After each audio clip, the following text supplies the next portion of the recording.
Hello, everybody. Can everybody hear me today? Hello, Simon. I can hear you. Excellent. Yes, I'm currently sharing my screen, but I'll just stop so that you can start your presentation. Wonderful. Just let me know when you'd like me to get going. Right now is fine. Right now? Right, that's fine. I shall do that exactly now. Do take your time with it. That's fine. You schedule at 5 p.m. your time, isn't it? Excellent. Oh, can you see my screen? Yes. Excellent.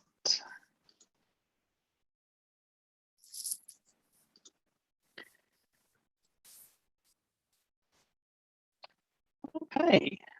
Well, thank you everybody for turning up, and I'm very excited to be able to present to a bunch of users who know way more about latex than I do, and really happy to share some examples of different ways that I use latex in combination with data science workflows in my daily job. So that's going to be quite exciting. If I turn that camera on, I don't know if you can see my camera. Okay, so where this started, my title is Director of Innovation at Digital Science. And one of the things that's part of my job is to look at the products that we have. So Overleaf for document writing, Figshare for sharing research data sets, and Dimensions for analysing and describing the research landscape, and really look at how we can join those things together and do interesting and new things with them. And certainly one of the things I've been looking at in doing my work is how we can progress workflows around reproducible data science or reproducible science. And so we might start with an output that I was most recently working on. So this is a report I did most recently on how COVID-19 is changing research culture. So I might just quickly download that. Oh, there it is. So you can see it's a report. It's very nicely formatted. It's using our style, and the entire report was written in Overleaf.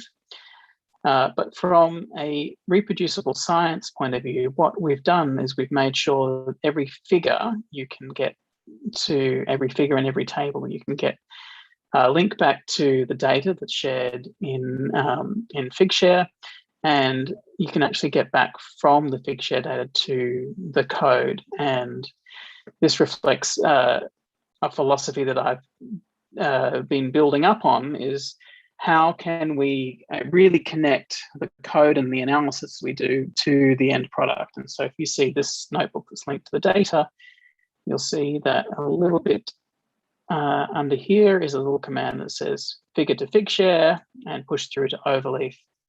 And you can see that it's doing some work to get that done. And in fact, not only is it pushing it across to Figshare, it's creating a DOI. So I've been working on these sorts of workflows for a little while, and then we had a chance to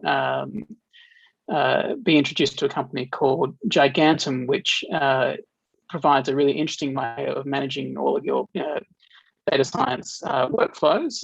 And one of the things that it does really nicely is that as you build your Jupyter Lab notebooks, it's actually committing them into source control all of the time, so that you've got really nice source control over the top of it. They're a nice bunch of people, and in talking to them, I showed them my spaghetti code for making all of this work in the background, and they actually took a look at it and politely said, well, we can actually do a little bit better in terms of integrating Gigantum with Overleaf. So what I'll be able to do today is to not show you my spaghetti code, because no one wants to look at that, but show you some code that's been written by Gigantum to make the workflow between data science notebooks and Overleaf work really quite nicely. So if I start with my example notebook, so this is Gigantum. It's where I manage all of my Jupyter notebooks. It's by no means essential to what I'm talking about today, but it is the way I manage my work. So I do lots of consultancy projects, lots of innovation thought pieces. So each piece of work that I do is bundled up into a project. And so if we look at a project and we open it up, there we are. The project's broken down nicely into code, input, and output folders. And I think I've reset this one. So we start off with, so I've got my data science notebook. I'm going to do some data science in it. And I want to almost immediately start putting that into my overleaf notebook. So I will just go and create a new notebook from my template. So I will make a copy of this one. Oops, where did it go? That again.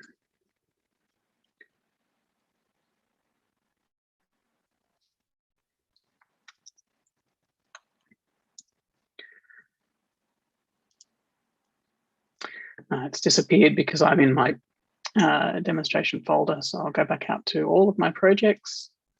There it is up the top. And just for neatness, I'll put it back in the demonstration folder. There we go. So now I've got my demonstration folder. And as you see, as it compiles, what you'll notice is it's the house style template that we use. So for all of our work, oh, I've copied the wrong one. Let me do that one more time.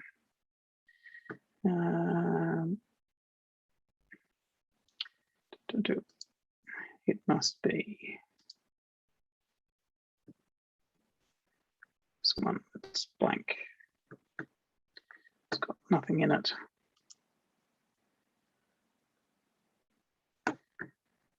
Okay.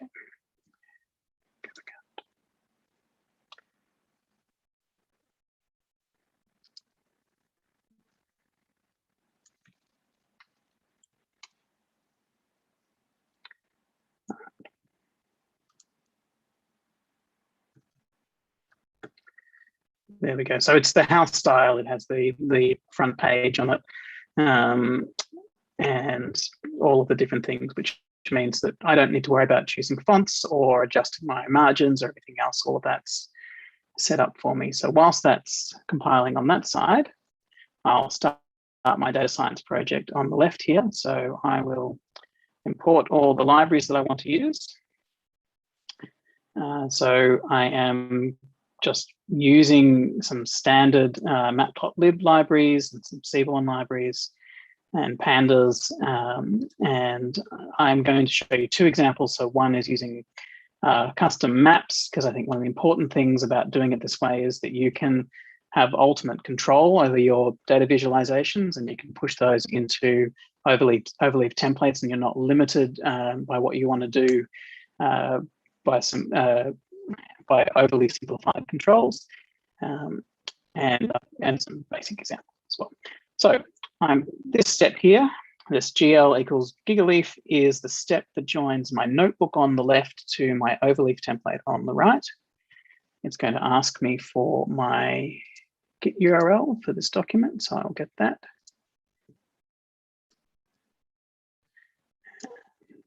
Copy it across. And then my overleaf email. And I don't know what it's called, so I'll just type it myself.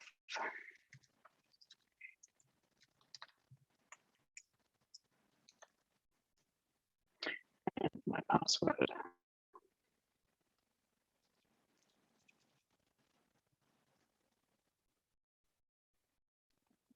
Right. There we go. So it's now creating a Git clone of the overleaf project in my Giganton project. So I can see that in my output folder here, in my untracked folder, because there we go. So I can see my project here, and it's got some tables. And if we go across to the overleaf project now has those tables in it as well, which is lovely. Okay, so I'll do some data science. I've got some data from that project I showed you about before on COVID-19. one of the really striking things about COVID-19 research, I've never seen this happen before, is that you could actually track on a daily basis the amount of new publications that were being produced through about COVID-19 research. So this is actually a chart on a daily basis on the number of publications coming into Dimensions each day about publications through 2020. And you can see it's about, on average 1,000 a day, which is pretty mind-blowing. So I've loaded my data. I've created my my graph. So I had a little function up here. That's what my graph is doing. And then I'm just going to link that to my overleaf template. So I'm going to link the image that I've saved to overleaf with this gigaleaf link image command. And then I'm going to synchronize that across. Just written a little helper function. So the way that I can now, gigaleaf has helpfully wrapped things in subfiles. So the only thing I need to do is to copy that across into my Gigantum project. So click the new section here called show off, and I'll put my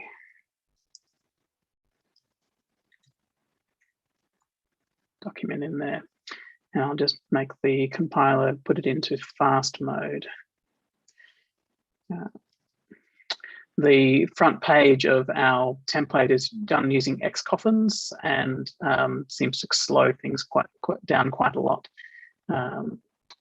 So if we take out the front page, it will speed up.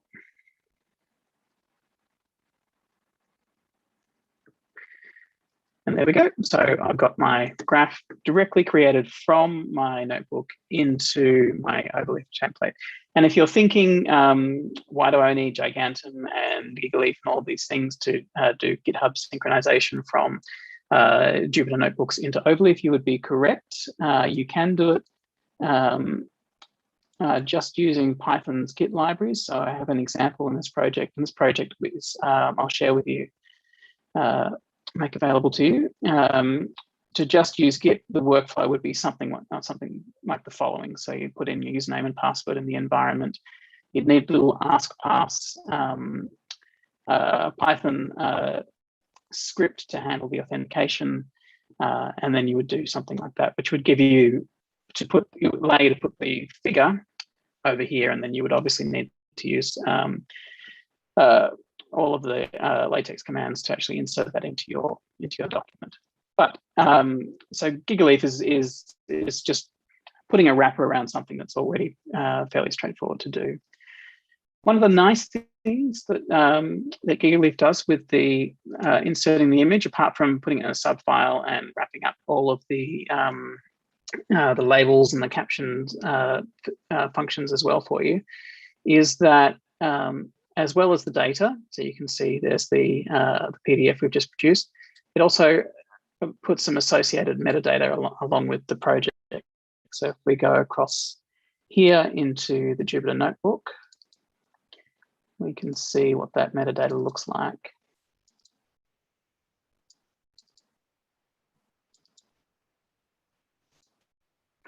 Which is super nice. So it tells us when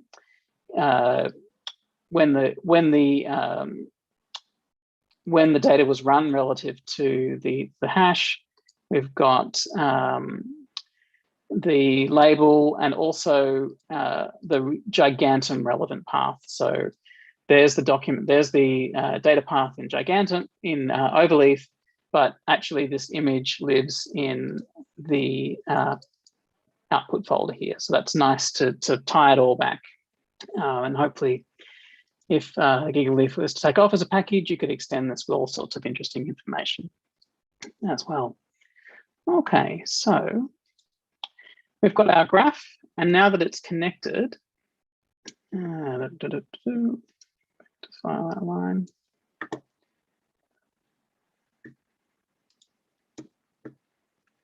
Now it's connected, it's really easy to make changes to it. So one of the things that is commonly the case is you'll do all your work, and then the communications people say, that's great, but can you change the color of the graph to meet our templates? Or you've made a spelling mistake.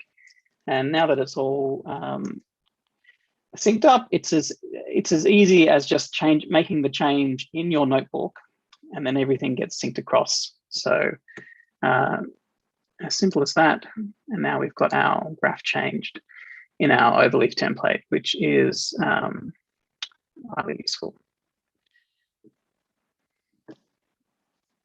Wasn't quite a clean one. I already had that graph in there. Doesn't matter. Okay, so one of the things, and the reason why this worked was that because it wasn't a clean one, I'd forgotten that I needed to make sure you have these packages inserted in the preamble of your sheet. So if you're setting up for a new sheet, a new document, you just need to copy across those and pop them in your preamble, which I assume they are there. Yes, they are, across in the top there. Okay, so I've talked about making simple charts.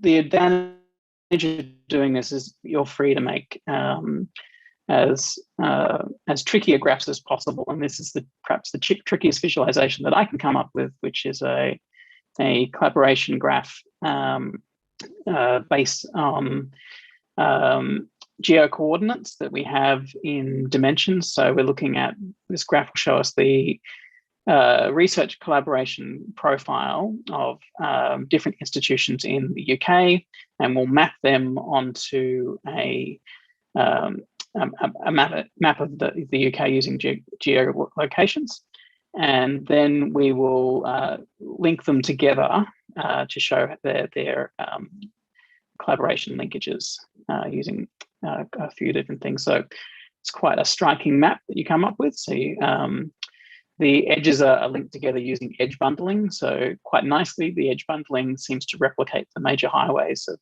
the UK, which was a nice side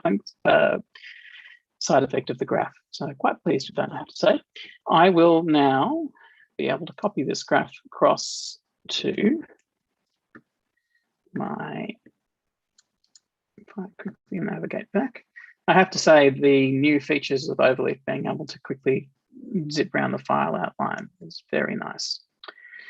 Okay, so if we just recompile that, we can get our graph coming through on the other side. Here we go. And we'll just add a table as well. Some reason I've done something strange to that first table, so I'll just take the second one.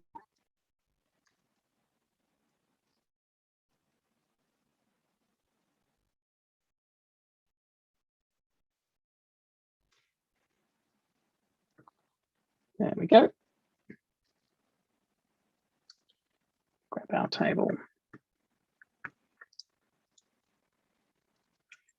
And put it in here.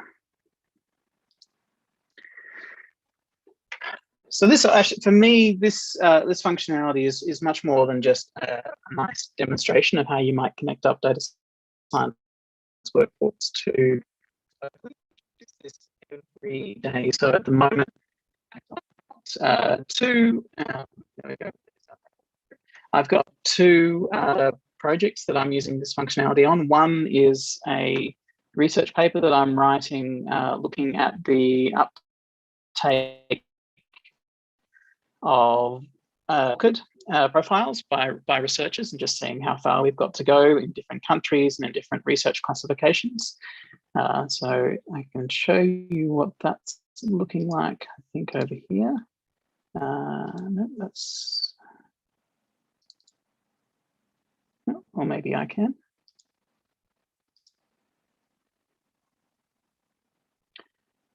Yes, so we've got, so you can see there's some graphs over here with these charts in it, and I have started to add them to my research paper, which won't take anywhere near as long to compile as our house paper. But here, this is a nice example. So instead of using now the our house research format, I'm using the Frontiers format. So you can see all of these graphs and data coming through, and these in fact have come through using Gigantum as well. the other thing that's nice about doing this is that you can start to build the collaboration around writing your article far earlier in the process.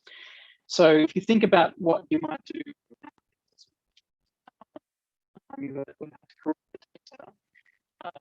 publish the graphs and the data set, and about that point you can start writing the article around it. Whereas with Overleaf and this sort of connection, I can start pushing the graphs and the tables right into an Overleaf document right from the beginning. And that means that I can start collaborating with other authors on the paper right from the get-go. So that's a super nice thing to do, because it means that you can iterate your data science as you iterate the narrative around the paper that you're writing or the document that you're writing. And in fact, in consultancy, it helps me as well. So what I'll do in consultancy is I will start producing the data science outputs and the tables, and I'll put them into the Overleaf document, and I will share that document with the clients that I'm working with from the get-go, so that they can start commenting on the data and looking at the data inside the notebook as we go on. And so it's been quite nice to see that they can use even the Overleaf comments functionality and those sorts of things as they go on, which is super useful. In fact, I've started to use Overleaf not just for pushing things through to images and tables, but if there's CSV options that I want to share with them as well, there's you can link CSV outputs as well using Leaf, so that you can actually have Overleaf as the repository for not just looking at the work, but any associated data with that work as well, which I think is quite advantageous. Anything else that I thought that I might be interesting to tell you? I think that's more or less what I wanted to come and show you. It was basically a super nice integration between doing data science and integrating that into your Overleaf or into your LaTeX workflows. I think that's it certainly helps me on a daily basis to do those things. I just get back to our demo project. That'd be a nice place to end. So with that, I think I will stop talking and just see if we can have a discussion about this approach, or if there are different approaches to doing reproducible science, with especially that are centered around doing data science, or what you would like to see in this sort of workflow that would help you with what you're doing.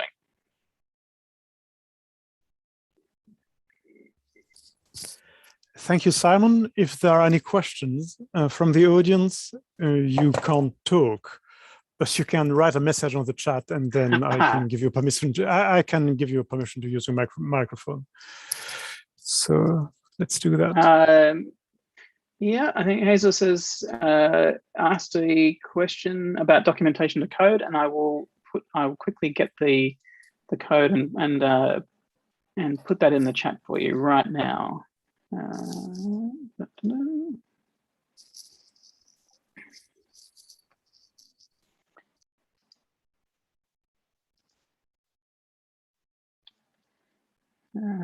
There we go.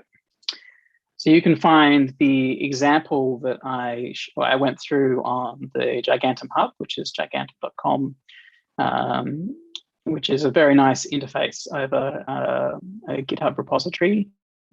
For most projects, you can launch it in Jupyter Lab, but I got a little bit too clever with my examples, and because they use some of the GeoJSON libraries for visualization, which are very heavy in terms of downloads and dependencies, something goes wrong when you try and launch it live. But in theory, you can actually launch projects here without having to download them. But you can navigate to the project, download the code from here, and you can have a look and inspect what I'm doing. If you're not using Gigantum, then just using Git would be a great place to start. It's very easy to get up and running with Gigantum. Basically, Gigantum actually runs on top of Docker.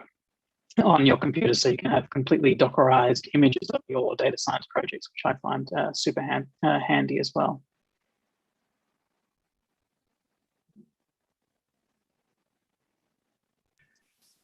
There's another question by Marcellus in the Q&A. Are there any overlay features that you think are useful, helpful?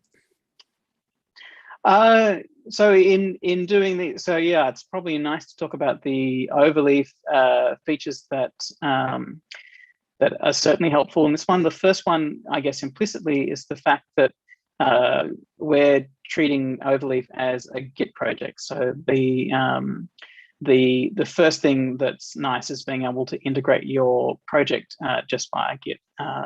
So that's a super nice a part of Overleaf that we've been using on that. The second one, I guess, is that we've noticed when we're doing the collaborations with clients is that I've been encouraging them to use the comments feature so that they can actually read through the document and remind me this doesn't make sense, or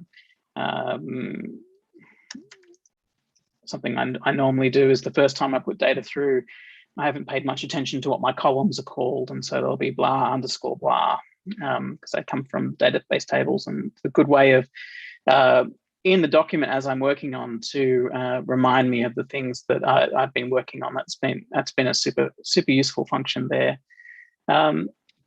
Apart from that, yeah, Overleaf tends to work as it says on the tin. It's been quite nice.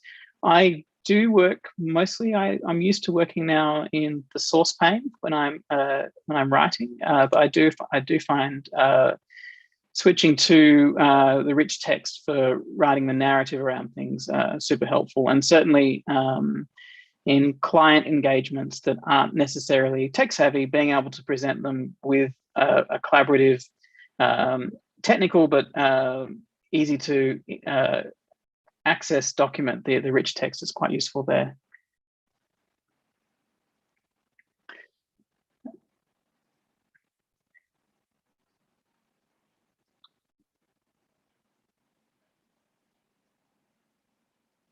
Yeah, so importing tables with Pandas, that's a really good point, because I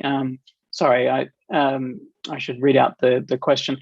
Hazel says, is there anything else I can do with Python and LaTeX? Maybe create a script to solve equations with SymPy or import tables with Pandas. In fact, importing the tables with Pandas was exactly what we were doing with this one. So Pandas now has some LaTeX features associated with it. So this to LaTeX function, if we take our data frame here and just put to LaTeX after it, then these are the sorts of options that we have. So if I just probably bring up Pandas to LaTeX. And this is kind of new, so it's probably in the last couple of releases that Pandas has had these features. But you can see all of the different tables features that you can have access to here. So you can use long tables, you can turn that on. You can specify your formatters, whether or not you want headings, column spaces. It's starting to be the expose all of the different things that you might want to do with Pandas. So it's super useful. The other thing that I have started doing is not just importing tables and images, but just numbers. So if I'm calculating a number, instead of having that number just typed into my document, I'll use a similar sort of process to just push the number through so that I'll be, I mean, it's a bit of a cloud job. I'll be importing a sub file that is just one number, but it's a way of making all of my calculations happen on the data science side of it and just be passed through to the notebook. And it means that if I do update my data, or I come back to a report that I need to run in 6 months' time, I can run all of the scripts and be sure that I've caught all of the data, all of the numbers in the text, as well as the tables and the images as well.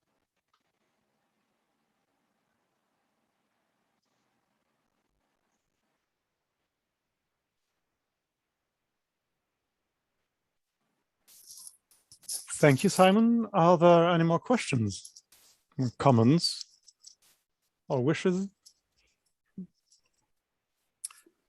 I think I have a couple. I see that panelists have no way to put new question in Q&A, so I probably will say them if you don't mind. I have a couple of questions. First, there are nowadays it's a very it's considered a good thing to do is to put at the end of your paper a link to your data and code.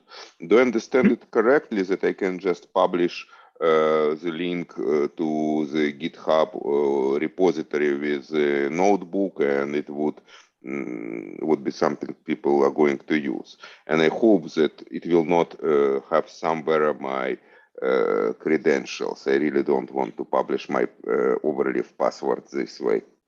Exactly. So that is a very good question, and the Gigantum team have gone to some trouble to make sure that when you type in your password, it's not being stored in the part of the project that's being synchronized to Git. So if we have a look here in output, these untracked folders are not synchronized to Git. And so if we go down here, I think I won't click on that because that probably is my credentials information, but it is done in such a way that you can, you don't disclose your password as you publish your file, which I have to say, when I started using Gigantum, I was very want to do, because it's doubly tricky with Gigantum, because every your notebook is actually being committed live, not live back to Git, but to your own local Git repository, so that you need to get into the discipline of not putting your passwords even on your data science pages, because they then become part of the record of your work. Yeah.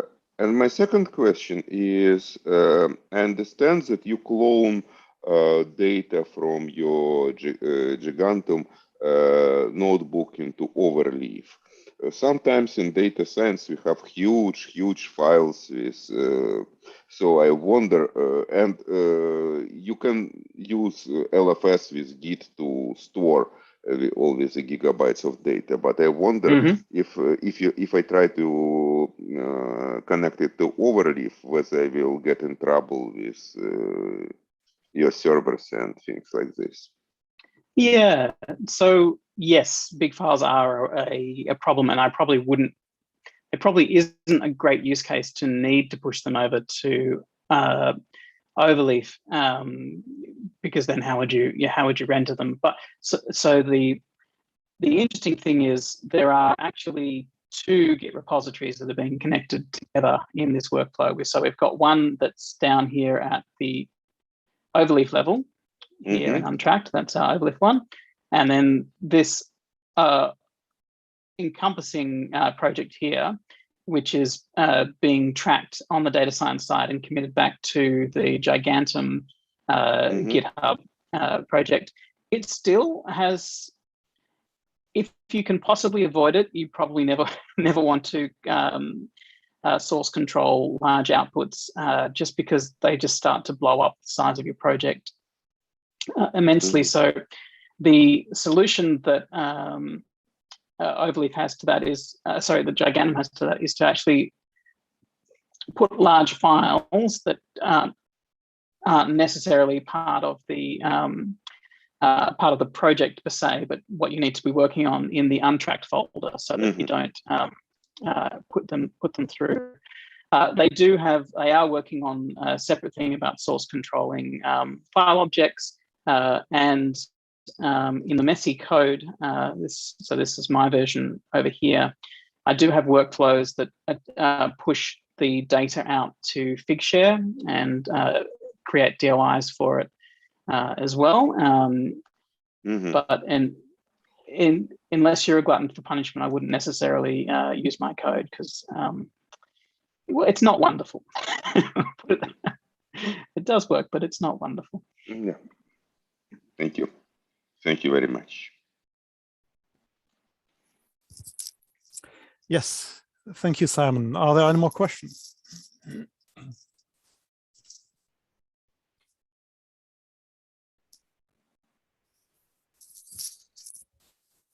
Well, if there are no more questions, there's going to be a short break before we start the next talk, which is in about 10 minutes. Oh, well, I'm very happy to donate a short break to everybody. That sounds like a nice thing to have. It is. Well, it was wonderful to meet you all, even remotely, and hopefully I'll be back and to see what you're up to next year. I surely hope you will. Hopefully it will be in person in upstate New York. Oh, that would be lovely.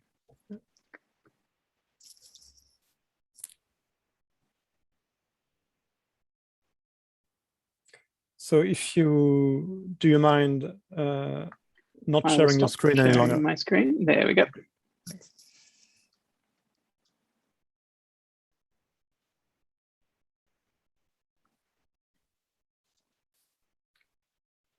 You'll have the holding screen instead for a few minutes.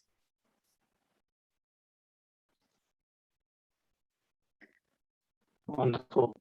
I will go and see what my children are up to.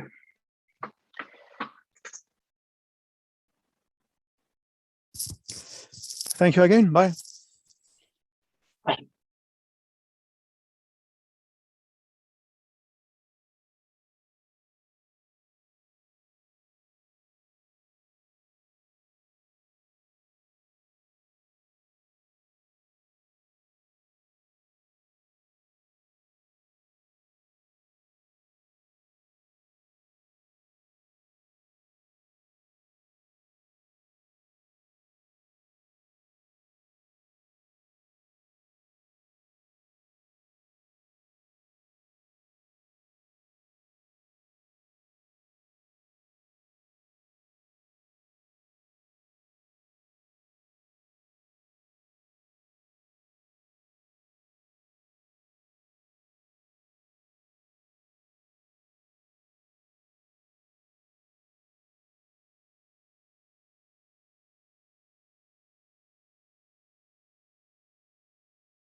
Hello again. So I think we'd better get started. Our next presenter is Emilia Hugel-Fontenelle. She's a curator at the Carey Graphic Arts Collection of the Rochester Institute of Technology in upstate New York. Unfortunately, she won't be able to give the talk in person, but she has left us a video of the presentation that she gave a few months ago. So that's simply going to be the video that I'm going to show you. And it lasts exactly 1 hour.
So sorry about the sound. Let me try and fix that.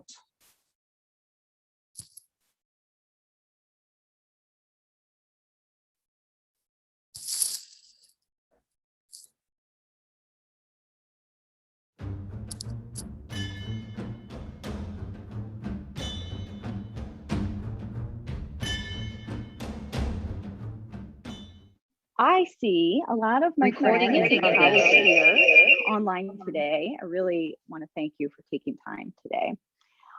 For those of you who are new to the Carey or maybe who just need a refresher, I'm going to start with a really short introduction about us, about who we are and what we do.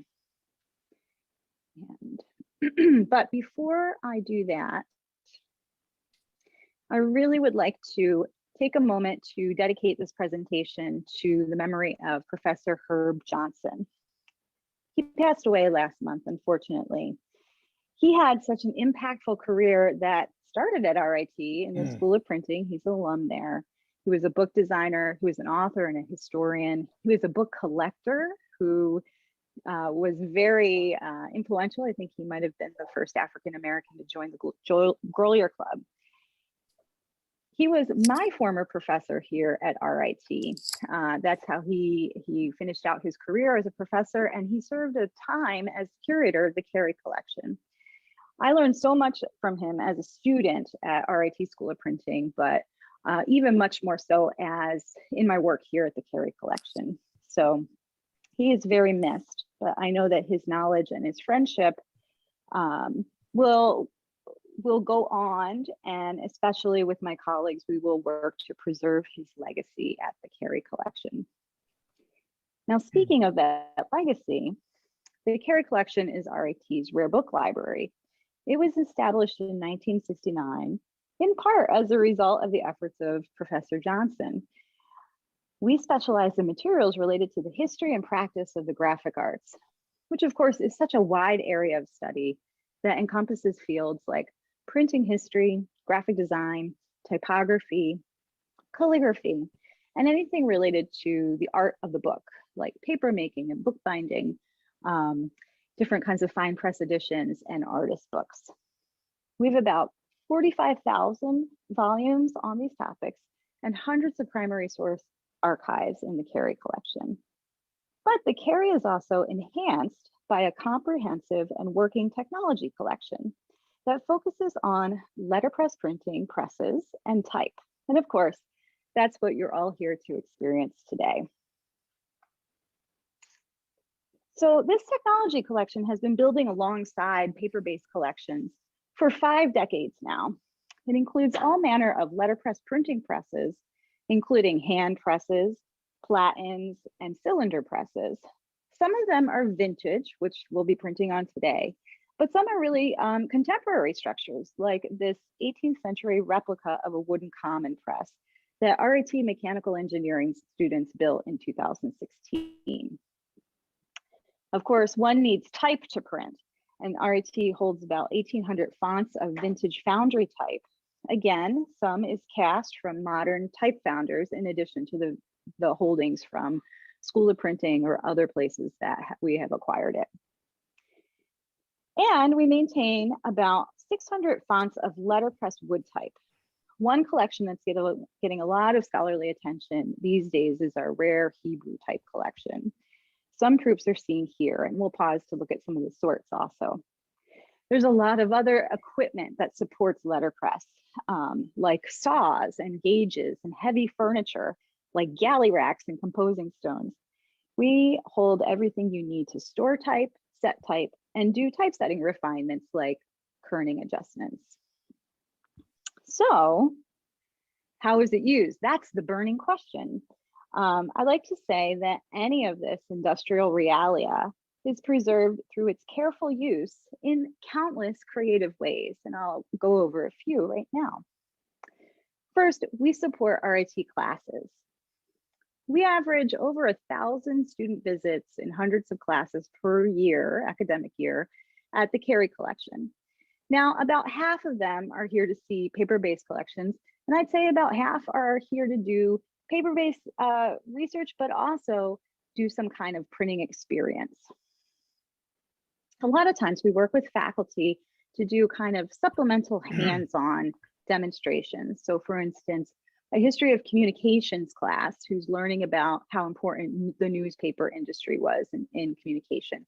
They want to see how a hand press could have been used to print a newspaper. So that's all set up for them, but they get to take their turn on printing something. It also could be a lot more in-depth. For instance, I am the instructor of credit-bearing full semester letterpress classes in printmaking.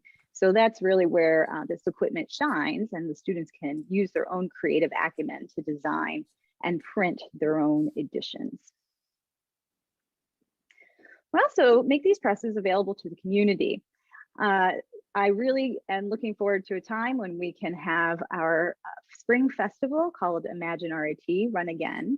This is the kind of showcase. There are about 30,000 people come from the community to see all the amazing things that RIT has to offer.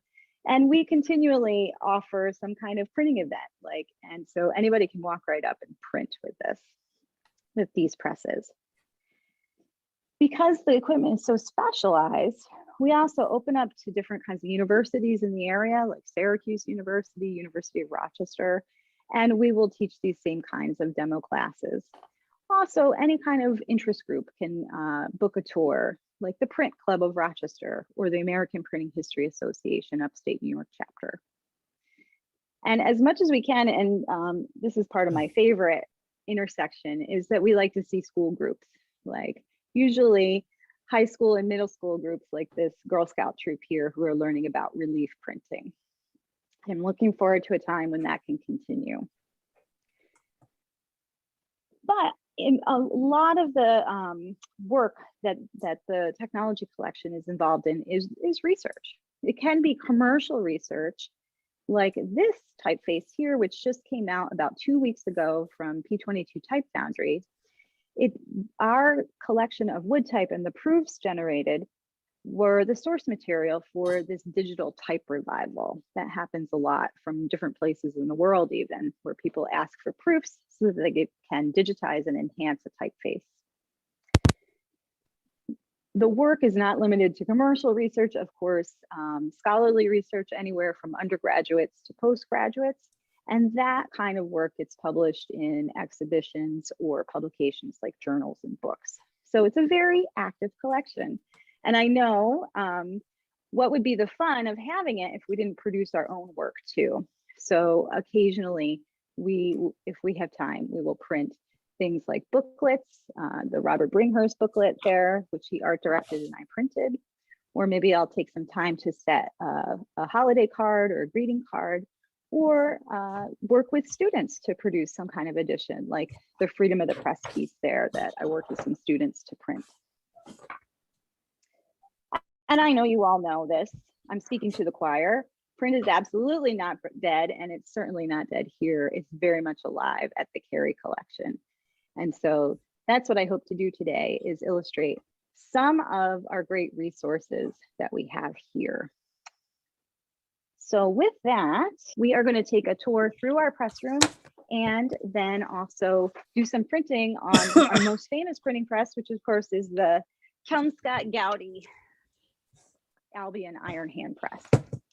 So as I do a wide pan through the room, you can see that it is extremely populated with a lot of different printing presses and a lot of things to look at, like paintings and different pieces of equipment.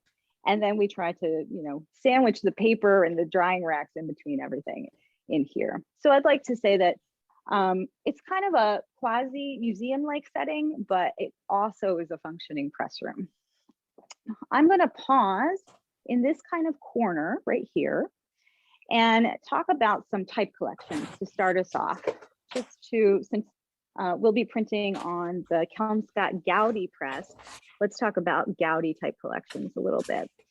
This is a great example of typographic collections that really have created the foundation for the Carey Collection to be active. In the early 60s, Professor Alexander Lawson accepted a donation of this collection of historic types that were actually some of the last in existence that were cast by the great American type founder, Frederick W. Gowdy. Gowdy, in his career, decided that he did not want to give his type casting and design business over to the big foundries like ATF and Lanston Monotype. So he established his own type foundry in the Mohawk Valley in upstate New York. And it was called Village Letter Foundry. It was in an old mill. So he was able to cast some of his very classic typefaces. And I just have a broadside here of these types. Well, why are they called the lost Gowdy types? Unfortunately, old mills are made out of wood, and his type foundry burned to the ground in 1939. It was tragic. And so all of the mats and matrices for these collections, for his of types, were lost. And so These are the types that never could be created again, the lost Gaudi types. Fortunately, this collection that we have here was the collection was held by a fellow named Coggeshall, who was a friend of Gaudi's and his printer. So these collections were working types in Coggeshall's collection. And so there's some of the last in existence that Gaudi would have cast, and one of the largest collections. Certainly people do have village foundry types. Syracuse University has a stand of it, but this is the largest. The reason why I bring it to your attention is this type has been so helpful in terms of pulling proofs so that people can digitize it. There's a fellow named Steve Madison, an RIT alum, Madison Typographics, who's really interested in redesigning and making Gaudi types available for the world. And it is the way that we approach that is something like this. So a type designer will ask me for a proof. And as we can see here, this is all the sorts of a particular typeface. This happens to be 18-point Catskill by Gaudi here. And so we'll provide this kind of source material so that somebody can go through and do some high-res scans for that proof. So it's very much, we're going to actually print some of this type today. So from Gaudi's lost types. We are also, let's see if I can get down here, going to print a reproduction of this set of ampersands that Frederick Gaudi produced in 1936. He wrote an essay for a publication published by the Typophiles in New York City called Ands and Ampersands, and it was all about the history of the ampersand. Fred Gaudi was really interested in calligraphic antecedents to typography, and so he went through manuscripts and studied the different design of ampersands. So that's what we're going to be printing today. I just wanted you to be able to see the original type. And this is my reproduction proof, which I scanned and had a magnesium plate for relief printing made of, because I was worried about printing the original. So that kind of relationship where we can take something that is analog and then make a digital iteration of it is really important to us in terms of preserving, but still using and getting inspired by the original source material. So I would like to move around the room here. And you'll note that I'm going to pause at a few hand presses. This one is our Columbian from 1876 in London, donated by the family of one of the School of Printing alums. I have another Albion here from the 1850s, we believe. Right here is a Philadelphian press, this little platen press here, called the Daudet Model Press. One of my favorites to print on. And then as we move through the room, we can see that there's another iron hand press here. This is the Washington iron hand press. This is set up as a demo press, so it's ready to go at any moment's notice when we need to teach a class about letterpress printing.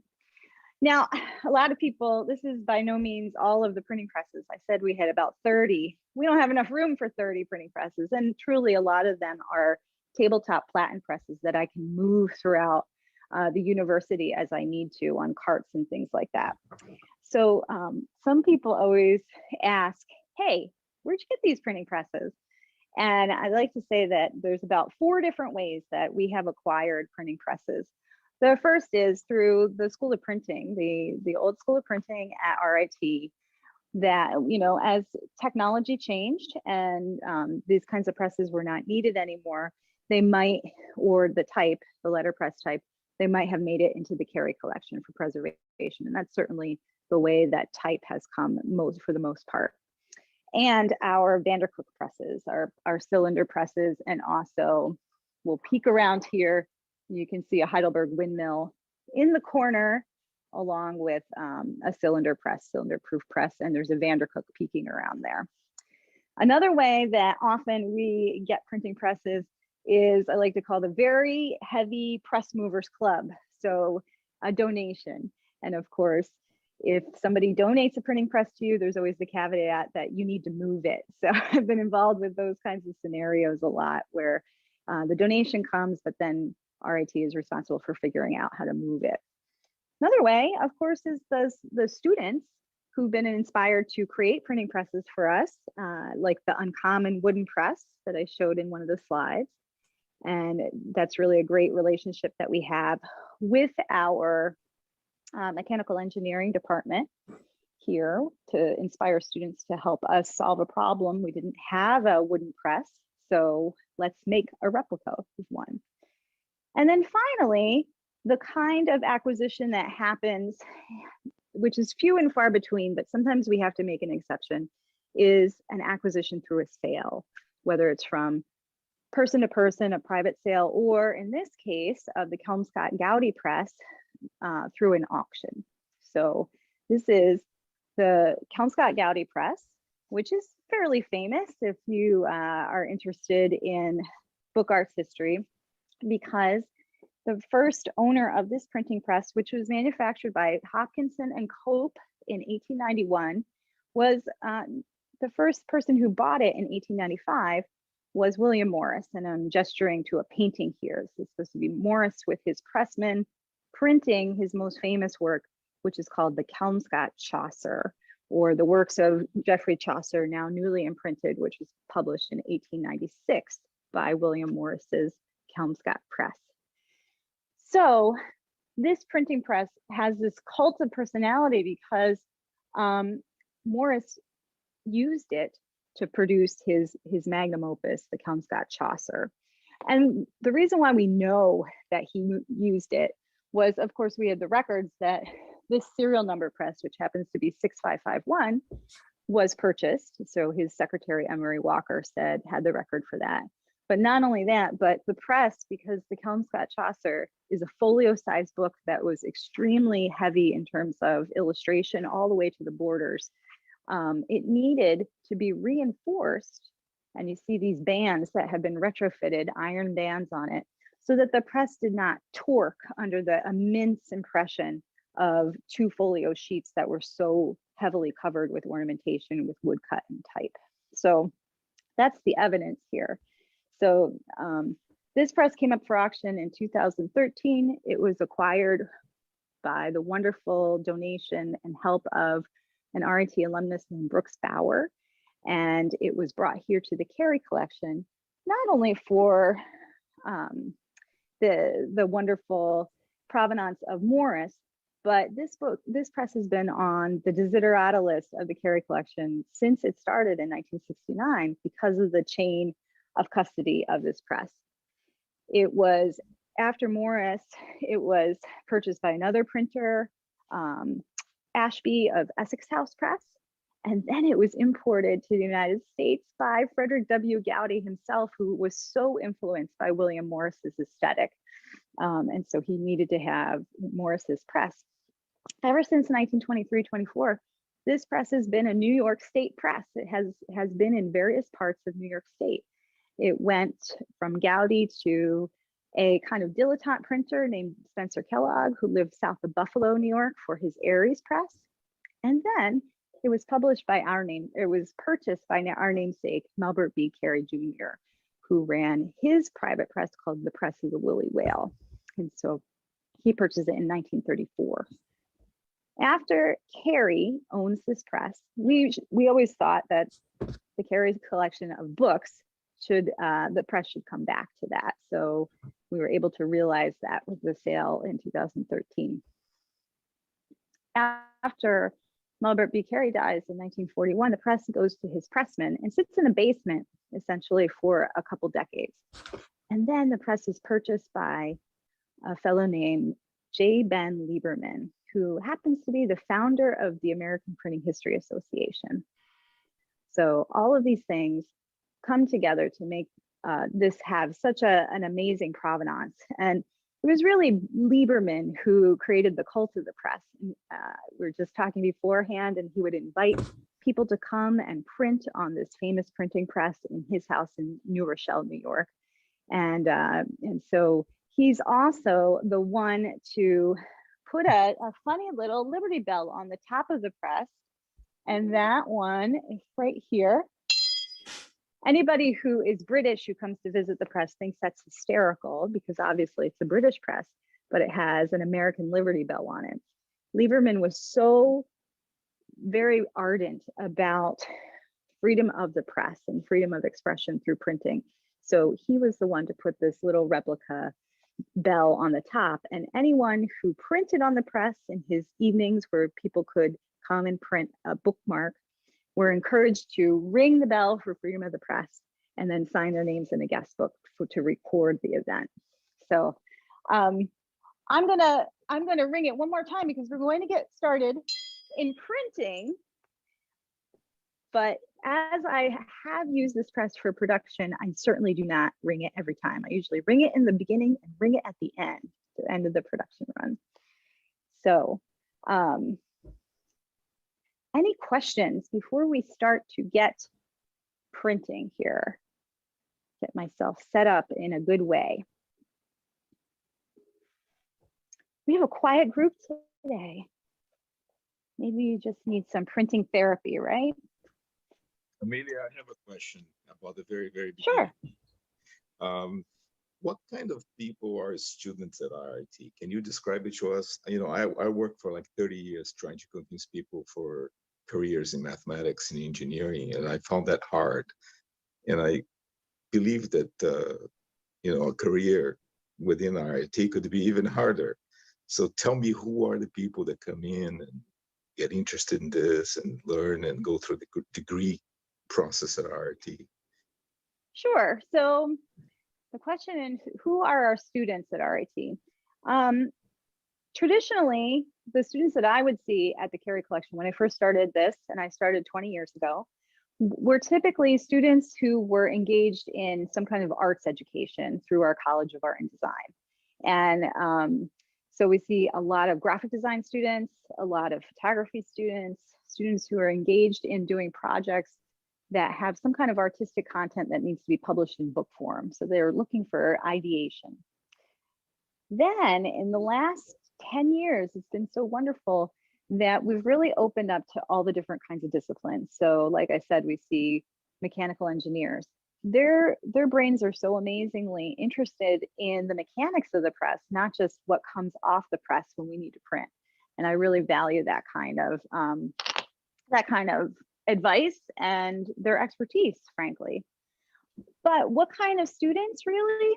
I have to say, students who are attracted to RIT are ones that are very interested in intersections where they can get an education that has a value with working with what's going on in industry currently. I've seen it time and time again where our students are required to do an internship that counts to their degree program, no matter what discipline, because I think RIT really values in our curriculum that kind of cooperative education, not only education in the classroom, but education that really takes a note from what's going on in industry so those students can be employable. So I don't know if that, and I will say it's a technological university. It's not a university for the classics. You know, it's while we do have liberal arts programs, they are really in the service of these degrees in science, engineering, technology, and art. So it's an interesting place to be. Did that answer your question? Thanks. No, that it does. It actually does. Yeah. Thank you. Yeah, thank you. That's a great question. All right, so what we are printing, as I said today, we're going to print some pieces. The bottom of this form actually has some typeset from the Lost Gaudi collection. So Gaudi New Style, I believe it is. And then the top of this form here, as I point right there, has a reproduction, magnesium relief reproduction of the ampersands that I had there, because I really wanted to be very careful with those ampersands, knowing that they were the only ones in existence, right? So I didn't want to necessarily do a production run with them. So that kind of careful, measured We're still using it, but we are actually using it in a way that it will be preserved, is something that I continually think about whenever I approach a press run. The Kelmscott-Goudy press came to us in pieces. It was shipped from Christie's in Manhattan in January 2014, and it was absolutely a blessing and a curse, because when it came on several pallets, I was worried, you know, how am I going to put this back together? However, we did do some assessment of it at that point and found out that several of the pieces had rusts that needed to be rectified, or had pieces that were actually missing and had to be remade. So that's another really great relationship that we've had with our academic programs, in that we have, in mechanical engineering, we have a machine shop who could do CAD drawings and then remake a few pieces for us for the press. So I'm very confident that I think the press, RIT was the right place for it to go, because we could leverage some of those relationships that we have around campus. So in some cases, the rust was fairly pervasive and parts had to be repainted. And it was just like a Rust-Oleum flat black that was used. In other cases, the press is in absolutely perfect order, like the bottom of the platen, which makes the impression it is not rusted at all and perfectly smooth. So there are a million different things that I documented in the process, because I think the world was watching after we acquired the printing press, to make sure that we were really maintaining it in the way that it deserved, because so many famous people had done production on this printing press. And if you know about the history of Morris, you'll know that there's still a William Morris Society in Great Britain and the United States.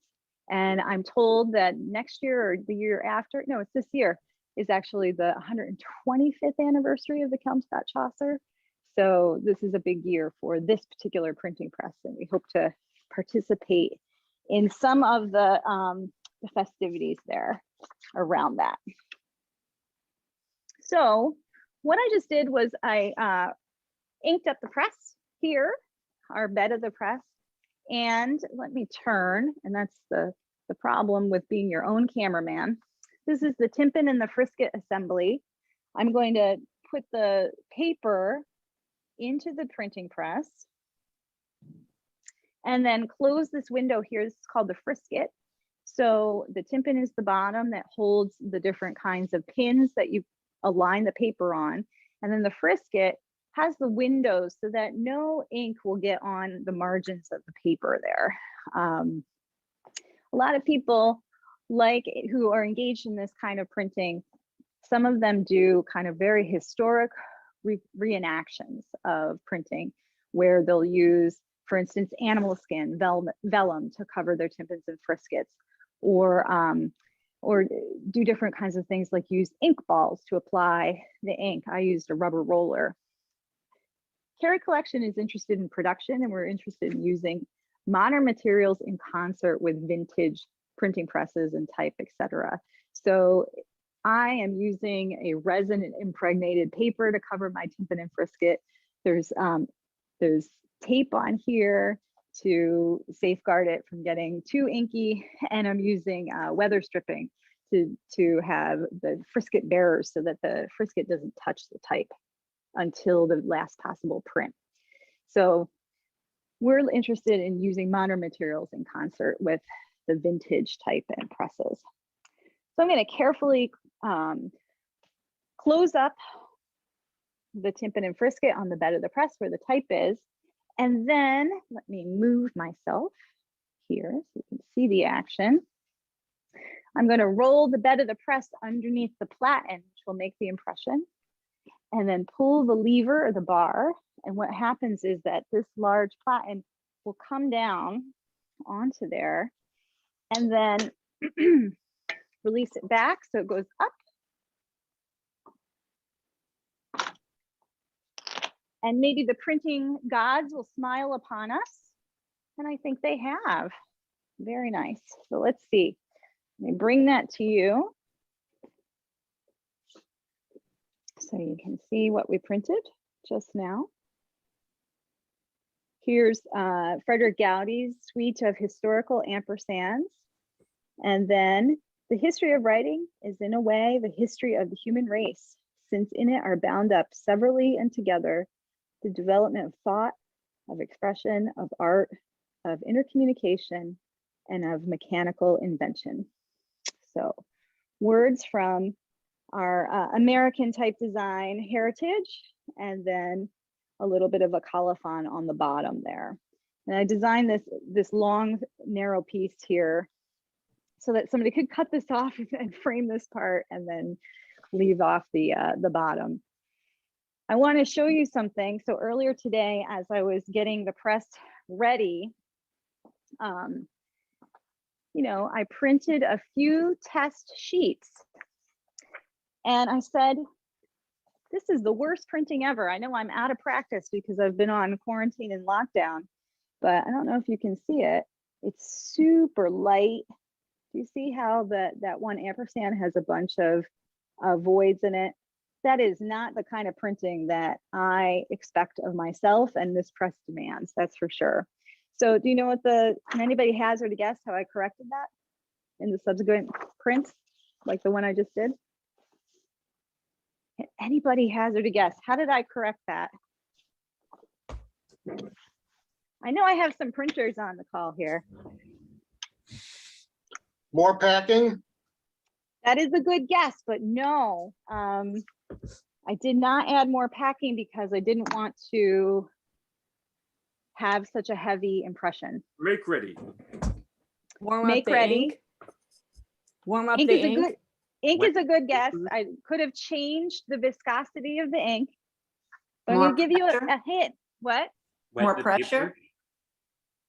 Wait, More I heard pressure. more. More I heard pressure.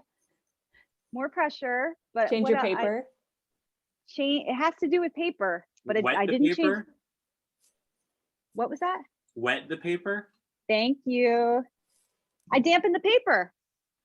And I did not change my packing. I did not change the ink in terms of viscosity or adding anything to it. I didn't add more make ready under certain parts. All I had to do was dampen the paper. And that is, you know, those of you who are printers, who've printed on hand presses like this, I know Richard Minsky's on the line, that dampening really, it does help. It makes it so that there's better acceptance of the ink in those paper fibers, and that you're kind of making the paper bend to that pressure, and it's accepting the ink and the impression a little bit better. And of course, paper dampening isn't for every job, but I do find that it helps a lot in a hand press such as this, because the impression is so problematic in a platen press like this, as it has this impossible task to do where it has to, most of the impression is happening right in the center here, and it radiates out. So if we can put any kind of equalizing factor in terms of the make ready and the different bearers that we have in there, plus the dampening of the paper, it just creates such a better experience.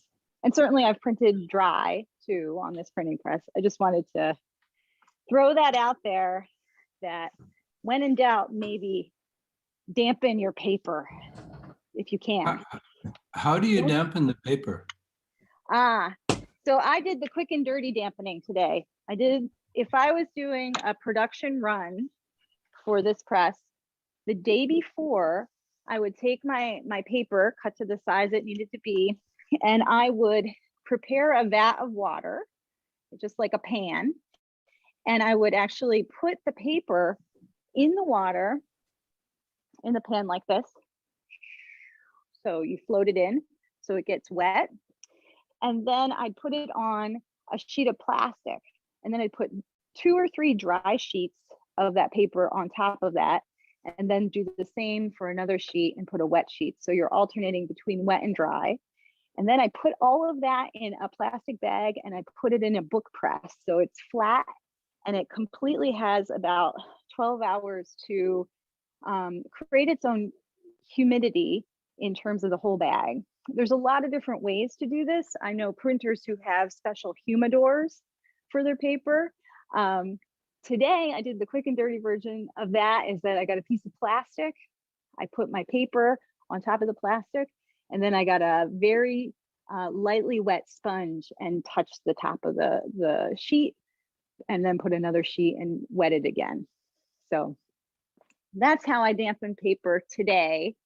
There's so many different ways to do it, and I'm always learning different techniques. And that's what's so great about our digital community in the world, and that is that you can learn that. Everything is open. Amelia? Well, Yes. I missed you. I wanted to catch you before you moved the bed back out. I noticed. Oh, okay. I noticed you have some interesting bed stops on your rails. Did you find historic precedent for that design, or was that a Carey innovation? Oh my gosh. So he's talking about, let me put some more paper on here, Stephen. So the bed stops on the rails of this press are not original. They absolutely should not be what they are. And what they are is pipe that has been soldered into the end of the rail. So let me put some paper in here, Stephen, and then shut it so I can close up on that. So what this should have had for bed stops, I will tell you. All right, so let me put this under. And you're talking about these, right, Stephen? That's what I'm looking at. Yep. Yep. So we don't know who, maybe it was Ben Lieberman. We don't know who. These are pieces of pipe that have been sunken in, and then I put a piece of leather around them because they were clanging too much. All right, so what should have happened with this bed stop?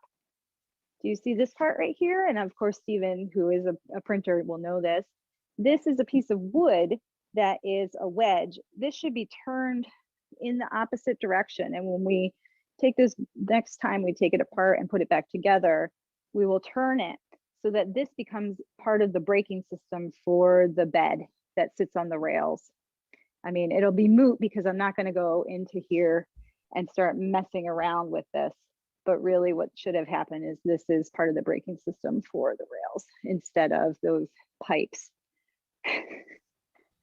Did that answer your question, Stephen? It does. It's always fun to see people's innovations on these things. I know. Yeah, so I know the reason why this is turned this way. Should be turned the other way, but then it adds about a foot to the length of the printing press. So, and people knock into it, etc. So definitely that should be rectified next time we put this press in good working order.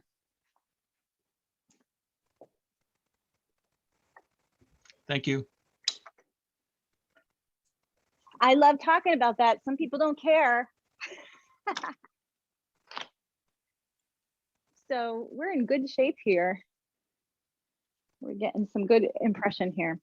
Anybody who writes to Shani or myself, be happy to send you one of these.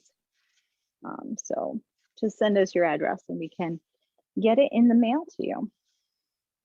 Any other questions as I keep going?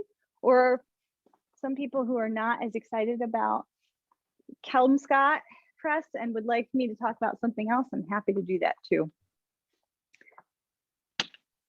We have a question from Sally. Sally, would you like me to read it, or do you want to ask it yourself? Yes, you read it, please. Sure.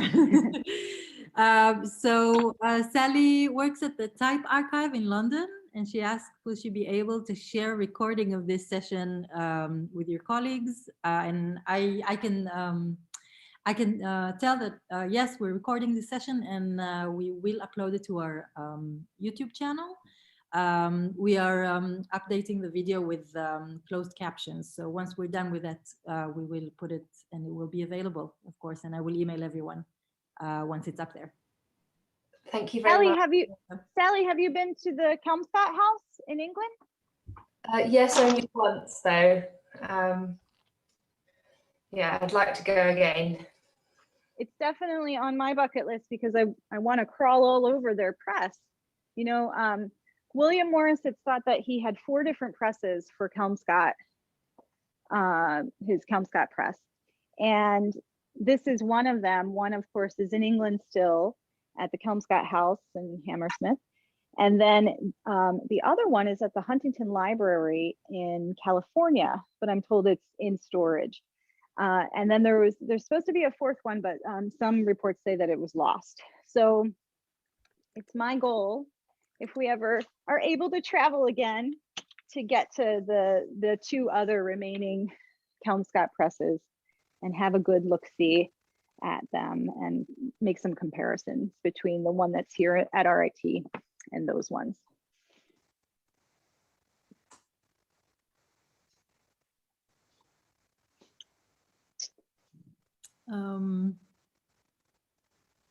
Amelia, can you tell us a little bit about the magnesium relief process? Sure. So let me get a prop for you. As I was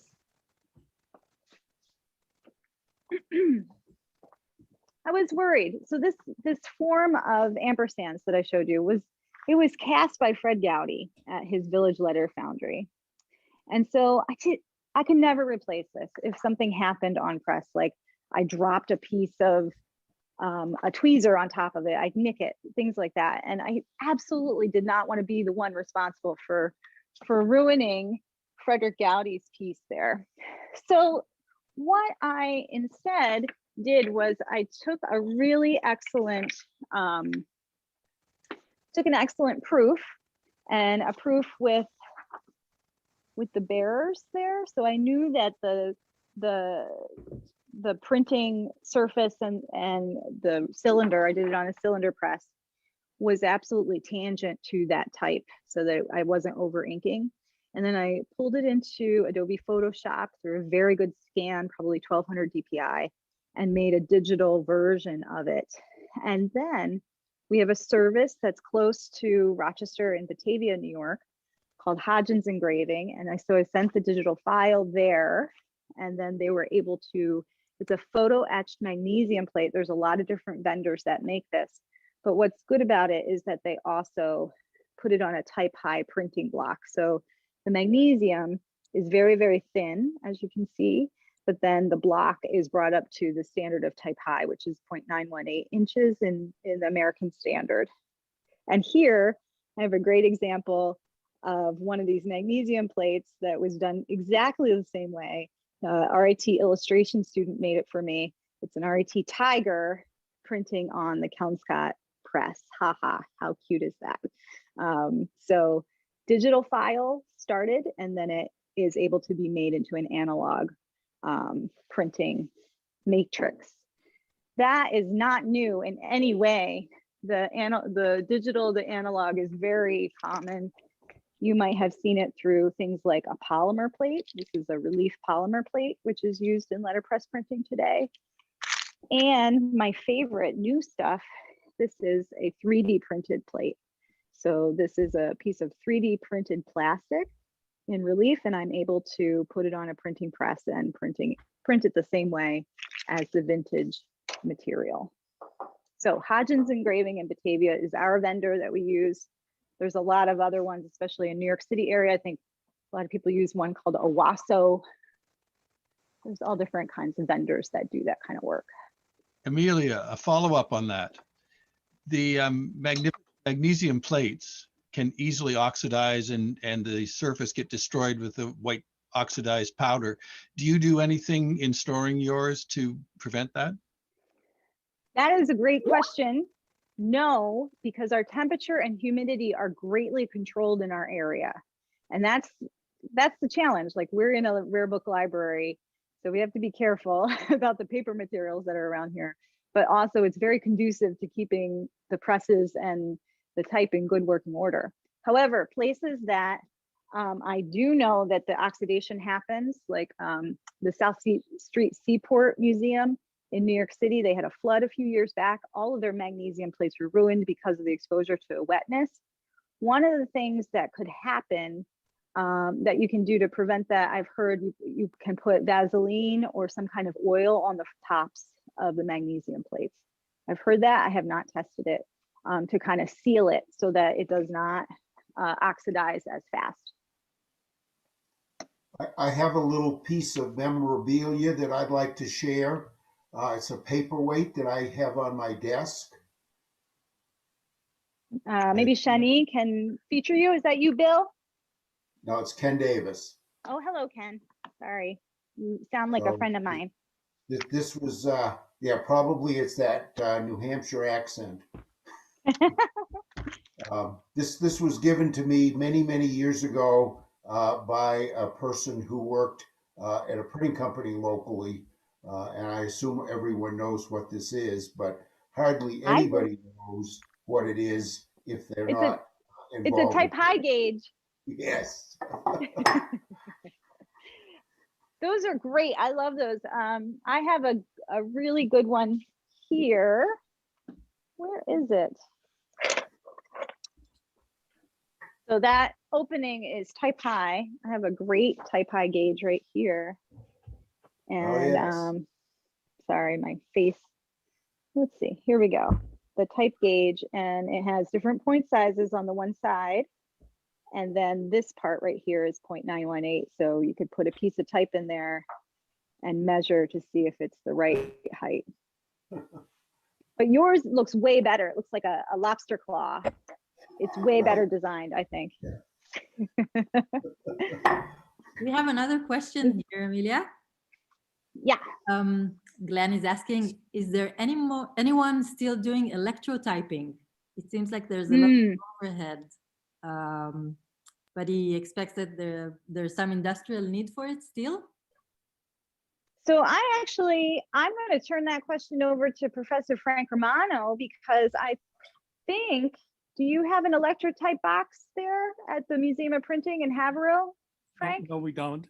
I don't think anybody is still doing electrotyping, although we have a lot of, we just picked up 1,200 cuts from the old Riverside press, and almost all of them were electrotypes, and they were done in the 1940s.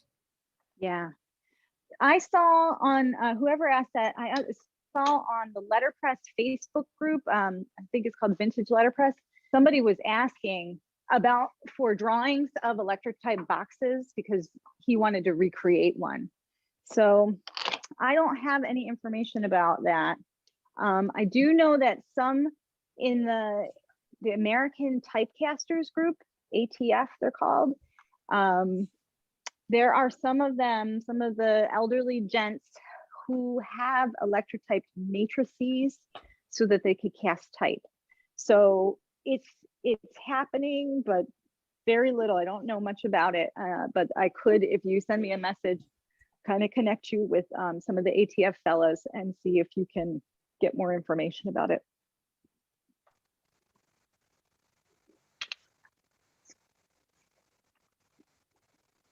So the problem, if I was doing a real production run here, who do I need to help me? I need another person. These presses were meant to have two people operate them. Somebody who had the dirty hands to do the inking, somebody who had the clean hands to handle the paper and pull the lever. So this is quite challenging, and it does take up more time to have just one person do this kind of run. And it's very repetitive, as some of you know. It would have, a good pressman pair, it would have been acting constantly moving, constantly putting ink on paper, pulling the lever, etc. And so they could get over 100 to 200 impressions per hour in this process. So we're on the slow train here, definitely not in the vein of the pressman who would have worked this press for 8 hours a day in the 19th century. It's really a funny thing. Out of his office. What'd you say? Get Steve out of his office and put him to work. I'm in a basement right now. I don't think I can get in there. Actually, I wanted to pop on for a second because, and I have to do it quickly because I don't know when the noise is about to start up again. I'm in a kind of noisy basement. But as you might have seen this morning on, oh, see there, I'm near running water. Sorry, so embarrassing. But as you might have seen on RIT Library's social media today, Amelia has been nominated for an RIT Presidential Award for Outstanding Staff. And I just wanted to say, I think today's presentation really reminds us why she deserves such an honor. And I just wanted to say congratulations, Amelia. And I think maybe we'd all want a Zoom clap. Thank you. Okay, I'll log off before the noise starts again. Congratulations, Amelia. Thank you so much. That's very nice. It's nice to be recognized in an extraordinary year. So, and there's amazing people who've been nominated too. So I'm in good company. Thank you. So we'll, we can go on. I think one of the productions on this printing press, since it's been restored, that Steve and I worked on together, and it was super nerve-wracking. Where did I put the print? Was a print of course I can't find it now. Was a print that we did that went into the Rare Books and Manuscript journal, and it was some calligraphy by Jerry Kelly. And we had to print about 800 of them. So you can see the plate for that, of that calligraphy in 2-color. And so I'm laughing and joking, but actually when I'm on production run for something as important as that, I am a loud, barky boss, because there's a lot that has to happen that you have to keep track of as you're running through a print production. And so at one moment, the ink could not be rolled on correctly, or you forget to put a certain piece of packing in the press. So when I'm actually doing a big run, I turn into a monster. So I apologize in advance for anybody who's experienced me like that as a press foreman. I have to say that we're rounding out our time here. So I just want to welcome all of you to get in touch with us during these online times. Absolutely do that.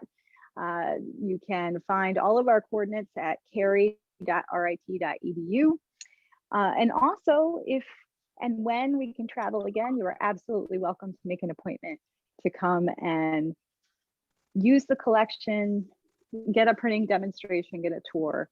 We're open to the public, and we love to have people from all over the place, including students, come and use these singular, very unique objects. We're always open. Thank you everyone for being here with us, and thank you so much, Amelia. It was wonderful as always. Maybe we'll end with some beautiful Hebrew wood type. This is Shani's project, and I'm just acting as printer of this amazing collection that came to RIT in 2014, and it is Hebrew wood type in various sizes. We believe it might have been used for the Jewish Daily Forward, which is a newspaper that's still in production, but online now. And so this type was saved from the rubbish bin or the collectors in the 1970s when letterpress was being phased out for the production of this particular journal. And so we're in the process of proofing it all up and cataloging it so that other people can use it, since it is such a unique resource. Very beautiful, and it represents a real diversification of our collection, which has been very Western in the past. And so to have a different alphabet system represented in our typographic realia is a big win for us. It makes me feel good that that legacy is continuing on in a way that perhaps our founders didn't envision, and that it totally is still relevant and is changing and adapting to what our users need.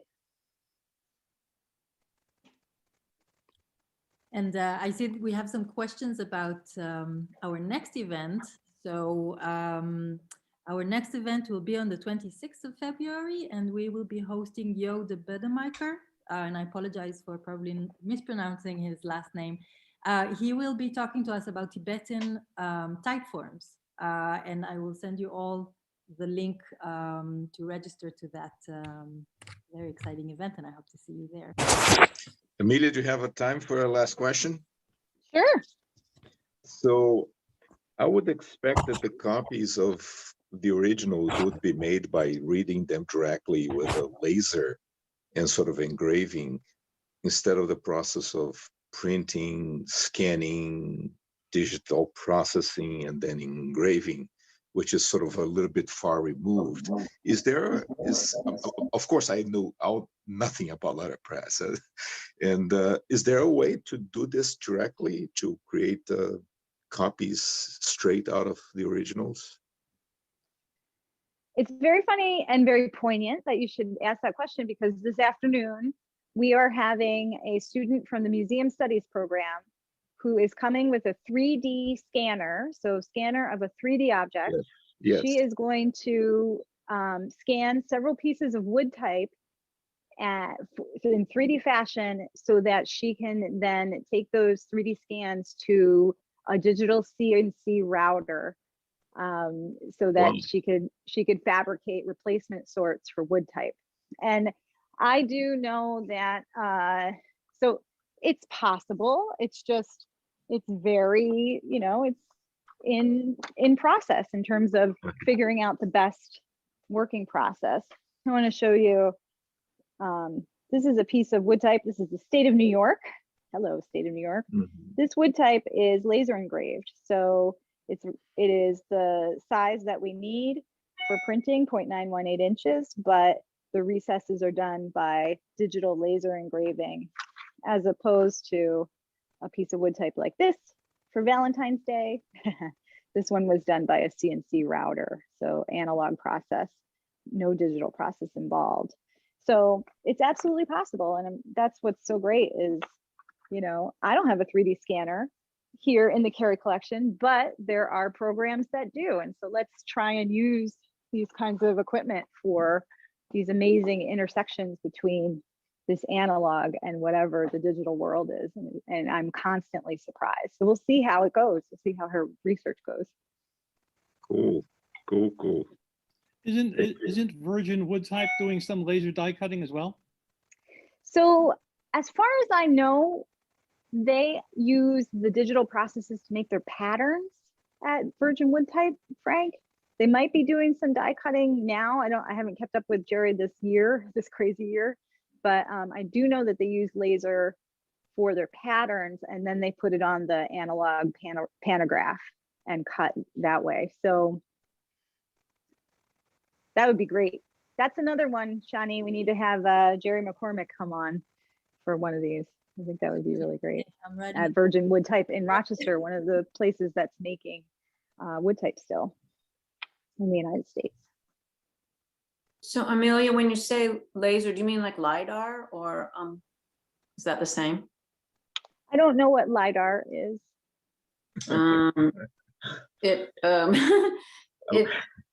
Someone else can explain it maybe better, but it measures and you can make 3D things using laser. I knew of it from an archaeological use, and I thought that sounds perfect to do this. I'm not sure. I mean, the 3D laser or the scanner she's bringing is new technology to me. So she has to write her senior thesis on this. So expect more information about it through this work. I don't know yet.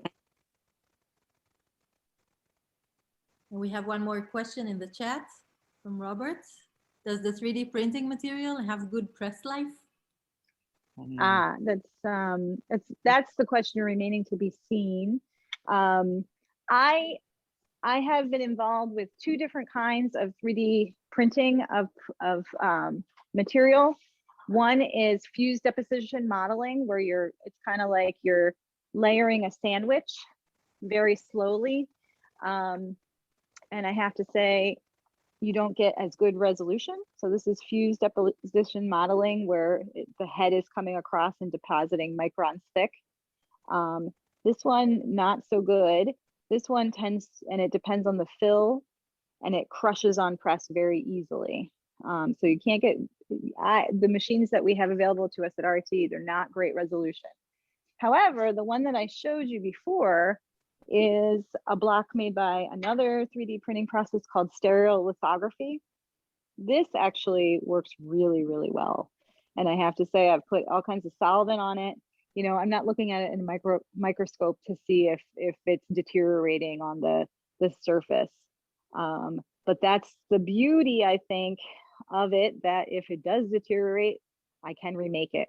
I know it takes a long time. It probably took about 3 hours to lay this all down and build it up through the stereolithographic process. But if it gets broken, it can be replaced. So again, it's like a moving target. I have to remind everybody that we are in the phase of the digital incunabula. If you're a book historian, you know the period of the first 50 years after Gutenberg's invention is often called the incunabula period, where all this technological innovation happened. Well, we're living through the digital incunabula of from 1985, when desktop publishing really took off. And we're still living that. It'll go on into the 2035. So I don't have the answer. It's like a moving target. The technology changes all the time. And that's what's so great about living in this period.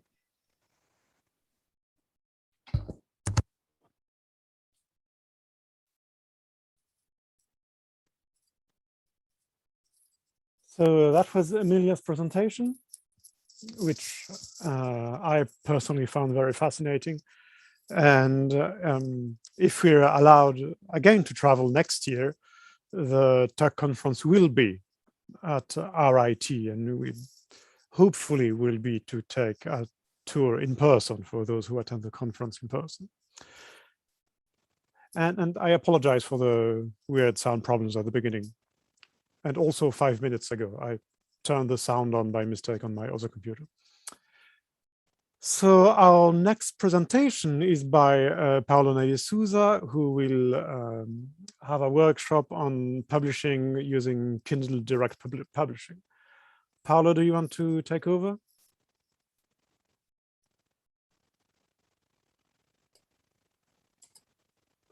Yes, I can take over from here, and but I'd like to pass the stage first to Jennifer, because Jennifer has some announcements to make. And so since we have a little bit of time, I think we can do that. Jennifer, you there? Hi, Paulo. I've put it in the chat. I just wanted to remind attendees that we have 2 platforms besides Zoom that will be up for the duration of the conference. And so you can have a more collaborative experience and try to catch up with some of the speakers. The first is called Topia, that allows people to have voice and video conversations in a virtual world. And the second is Zulip. It's a chat system that allows you to follow up with speakers, or if there's speakers out of your time zone that you would otherwise not be able to interact with, you could do that asynchronously too. The Topia password is listed in the chat, and Zulip, I believe you can be authenticated automatically. So thank you. I'd just like to add to what Jennifer said. I haven't tried Topia very much, but it looks very, very nice, and much better than the platform that we used last year, which was already nice. And the Zulip chat,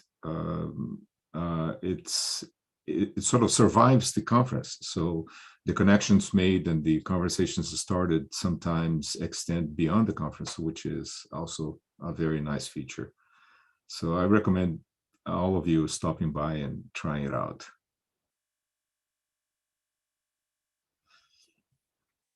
Arthur, should we get started, even if it's 10 minutes before time? No, it's 6 minutes after the time. Just go ahead. 6 minutes after. Oh, yeah. Oh, I thought. So let's go right ahead. First, I'd like to remind you that this is not part of the scientific program of the conference. You know, it's a part of the workshop, but because of the problematic scheduling of the conference, so that you can group interests together and serve speakers at a good time in their time zone, we got some stuff that was supposed to be with the workshops yesterday moved over to today. So don't expect a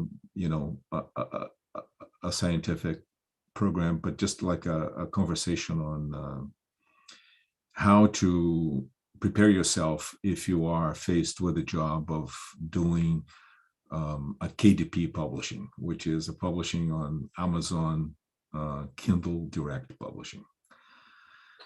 And I invite you to come in and unmute yourself and raise your hand or do whatever. If you have questions, stop me in the middle.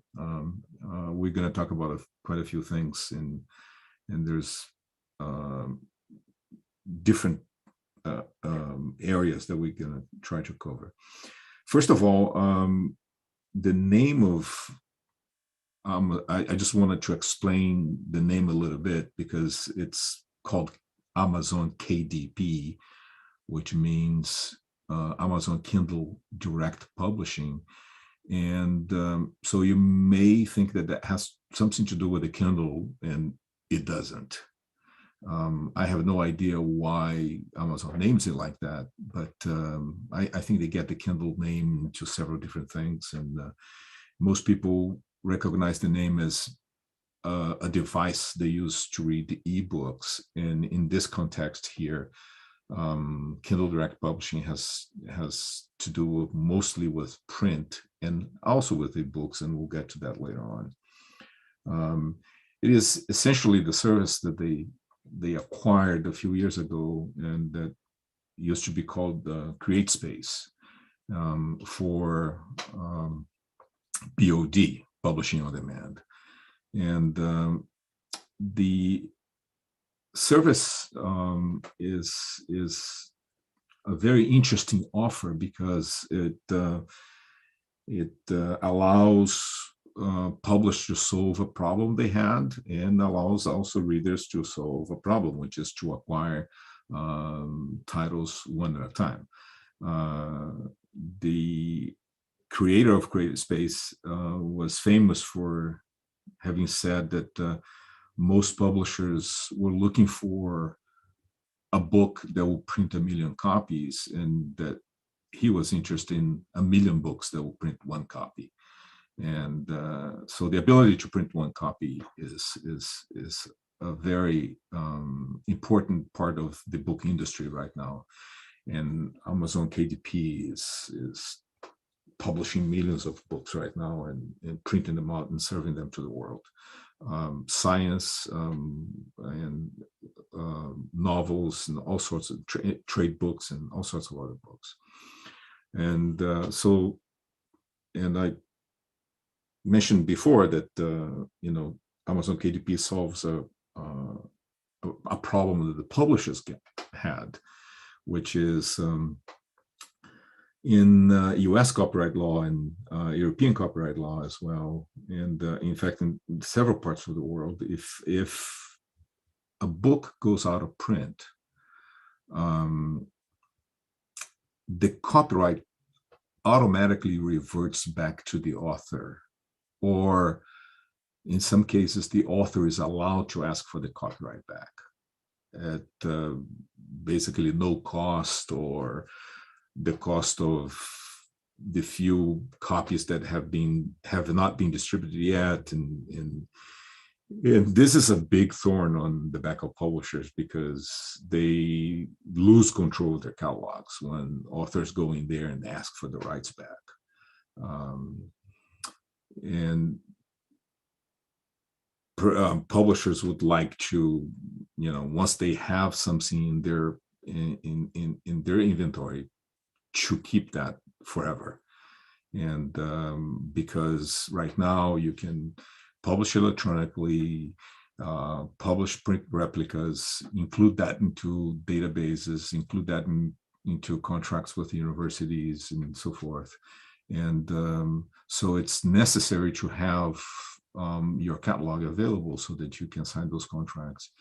And so if you have a certain book on your collection which has gone out of print and the copyright has been passed back to the author, that is a big thorn that publishers have to deal with. So what Amazon did, after acquiring CreateSpace, is that they're expanding this, to several parts of the world. So they have several of those presses that once you order your book. It will print your book and very close to the place where you are. So if you order in Germany, you get your book printed in Spain and shipped to you. If you order in the United States, depending on the region of US you are, you get your book printed and delivered to your house. And in general, you get your book in about 2-3 days. And there are several places where Amazon have a presence and doesn't have POD services yet. Examples of that is one example of that I know of is Brazil, and you can get access to the ebooks, but you can't buy a POD book unless you pay a very expensive shipping from the US halfway around the world.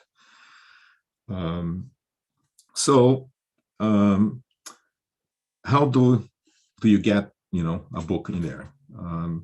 In general, you have to do your normal stuff. You have to prepare a lot of metadata. You can choose to get your own ISBN or to use Amazon's ISBN. Use of Amazon's ISBN is free, so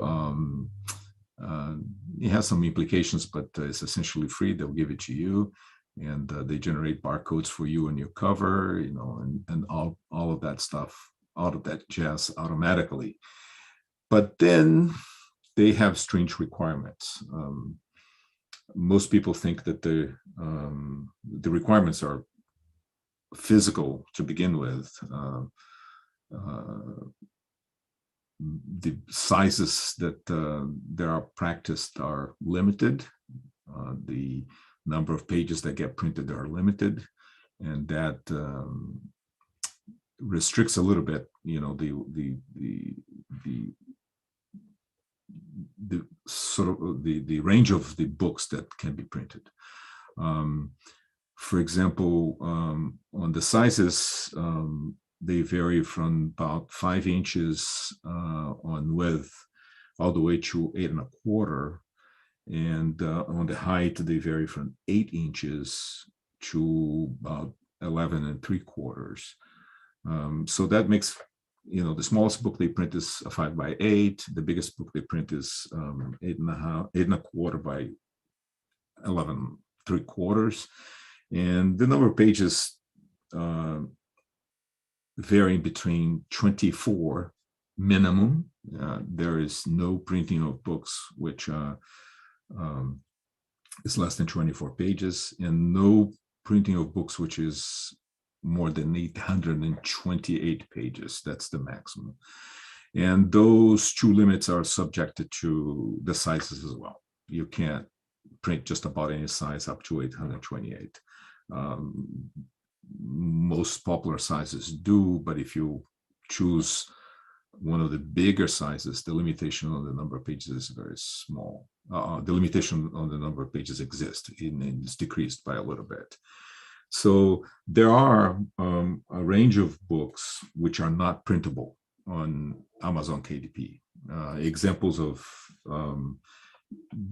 good books that they are not printable on Amazon KDP are Grey's Anatomy,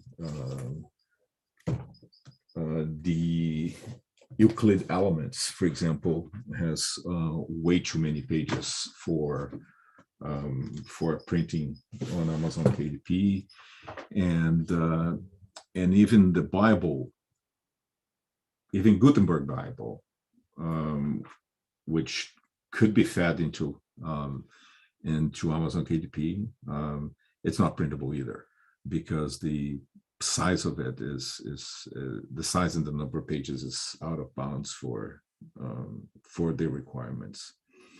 So, but if you just consider Grey's Anatomy, Euclid, the Bible, and so forth, you can print a large range of books on KDP. And there is some interesting caveats on how you prepare your files to send over there. Obviously, you have to send 2 files in. One, which is the cover, and another one which is the content. And Amazon wants to minimize the amount of paper that gets wasted with cuttings on the sides. So if I could share you my screen, and I'm going to try to share the entire screen. Let's see. So that I don't have to switch between. I'll share the entire desktop so that I don't get, so that you see when switch from window to window. So are you able to see this? You guys able to see this well? So here what I have is a classic cover, which is going to a printing bureau. You'll see these markings in here. Some of these markings are not necessary. For example, this tool up in the middle marking the spine of the book. And the markings on the side are exactly where the book will be cut. And they're not, this is not exactly the file that goes over to the printing bureau, but allows you to see these markings.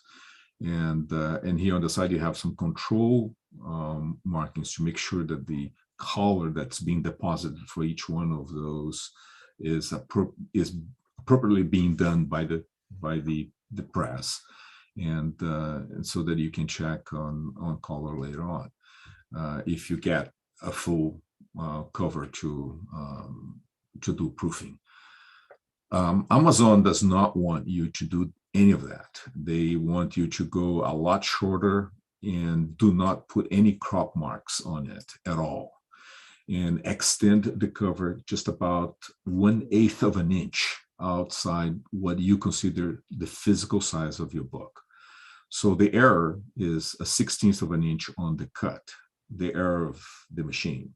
So they need 1/8 of an inch out, and a little, the book is cut. The book is not just put together by putting the pages aligned together, but the cut is extremely small compared to any other printing bureau. And people think that the reason for that is that they have the papers pre-cut to one particular size, and then they just end up cutting a maximum of 1/8 of an inch out on the sides after it gets bound. And so that minimizes the waste of paper on printing each one of the books. And so what you have, so for example, if you are using LaTeX, more on that later, but if you are using LaTeX to produce this cover, there is a very helpful package called Book Cover, and that allows you to do this very quickly, very simple, and very efficiently, and place your logos, your barcodes, and everything else, and be done with it, and be ready to submit to them. The biggest surprise for a LaTeX user resides on the interior of the book. The interior of the book is, in general, when you send it to a printing bureau, is, let me see if I have one here, is, it contains the normal crop marks on the four margins of the book, and it indicates where it should be cut, and what's the error margin of that's acceptable for this particular cut. And again, Amazon is not going to use that, so they want you to pre-cut your PDF file at that level and extend it 1/16 of an inch out, and offer your PDF file, which is this one I'm scrolling here right now, ready for them, without the crop marks. And those two things are put together at binding time, and a very small cut, then produce your book. The biggest surprise of them all resides on the fact that this different sizes are probably print by different presses and bound by different binding machines. And so they open, the binding opens to in different ways, in quite different ways. If you have a book with 800 pages, it opens in a certain way, and if you have a book of 25 pages, it opens in another way. And if you order different books of different sizes from Amazon, you can see that there are differences in between the way that these two books are bound and how much they open up when you put them open on top of the table. So that forces them to require different gutter sizes for each book, which is somewhat of a problem. What I'm saying here, the gutters are the inside margins of a book. So if you have a book with 800 pages, for example, or 600 pages, 500 pages, a book with a high page count, they want you to get out of the margin, get out of the gutter, get out of the inside margin by a certain number of inches that can be even close to a full inch. So that means different page counts have different margins. And if you're doing that for one book, that may not be a problem. But if you are, for example, doing something like a collection where you have several different books with several different page counts, and you want to keep some uniformity among them, that is a big problem. And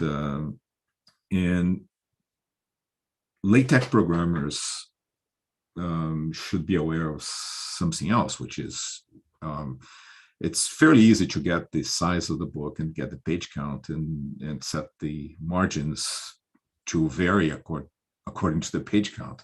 And tech does for the most of it, LaTeX does for the most of it, a very good job in setting your text within those margins that you have appropriately set after you did the first run to decide the number of pages.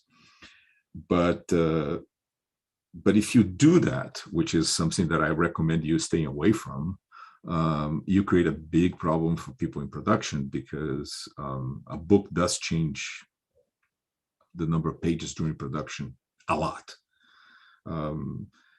Graphics are inserted, indexes are remade, prefaces are written, material is added, and so forth. And from the beginning to the end, you may have somebody that has worked already some good, nice line breaks, some good page breaks, and in some part of the book which is not going to change, and then find out that the index has expanded, the page count has gone over the limits by Amazon, and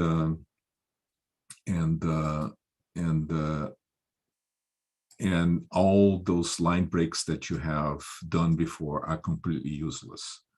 I can show you, for example, it's very easy to just dig that information from their websites. They have lots of information on production, but unfortunately, all of that's geared towards Microsoft Word and Pages for Macintosh, and very little of it is geared towards LaTeX or InDesign.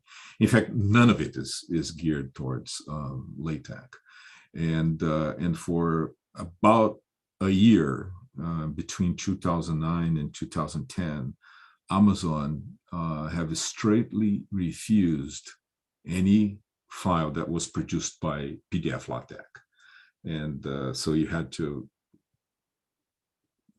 would upload the file over to their service, and they would refuse the file because it was produced by PDF LaTeX.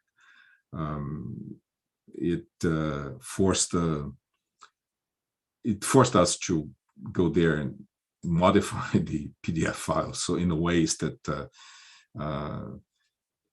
they wouldn't recognize that the file was from LaTeX.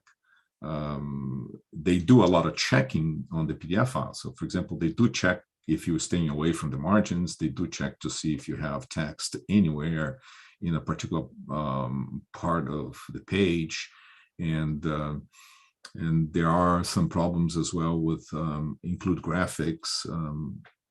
I don't know how much you deal with graphics in LaTeX, but include graphics, for example, places if you use trim commands to trim a graphics, it will include the whole graphics in there. Suppose you have a graphics which is 10 by 10, and you just want a small 5 by 5 piece of it, and you can use a trim command to use just a 5 by 5 piece of it. Include graphics leaves the whole graphics inside the PDF file, and instead of just including the 5 by 5 part, and Amazon's PDF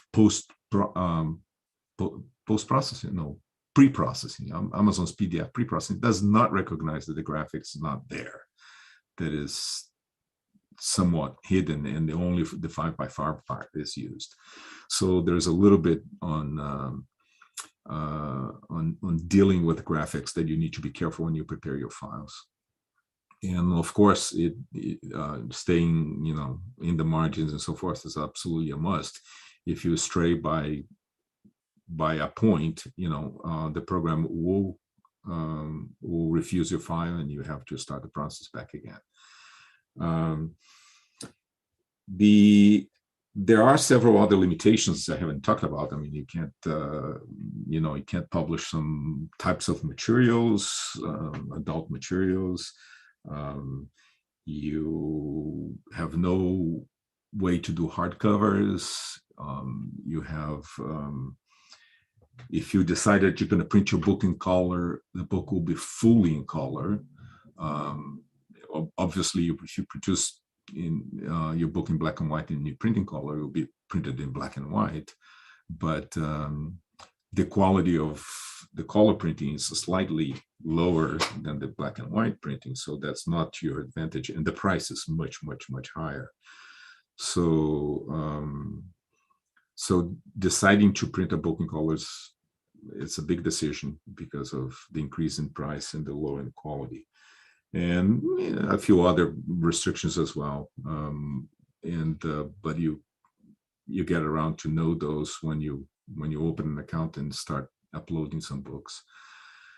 And then, once you do that, once you get your cover, get your inside content, you can just go in there, start your upload, and do a few other chores, as like classifying your book, introducing all the metadata that you need, and telling them if you have placed an ISBN on your cover or not, or if you need them to place an ISBN for you, and decide the markets you want to publish, decide the prices you want to charge, and then in a couple of days they will make a review and let you know, and the book is published and available to the world. And that is the part of the printing. And then you're left over with the other part, which is to print the ebooks. By the way, I should say that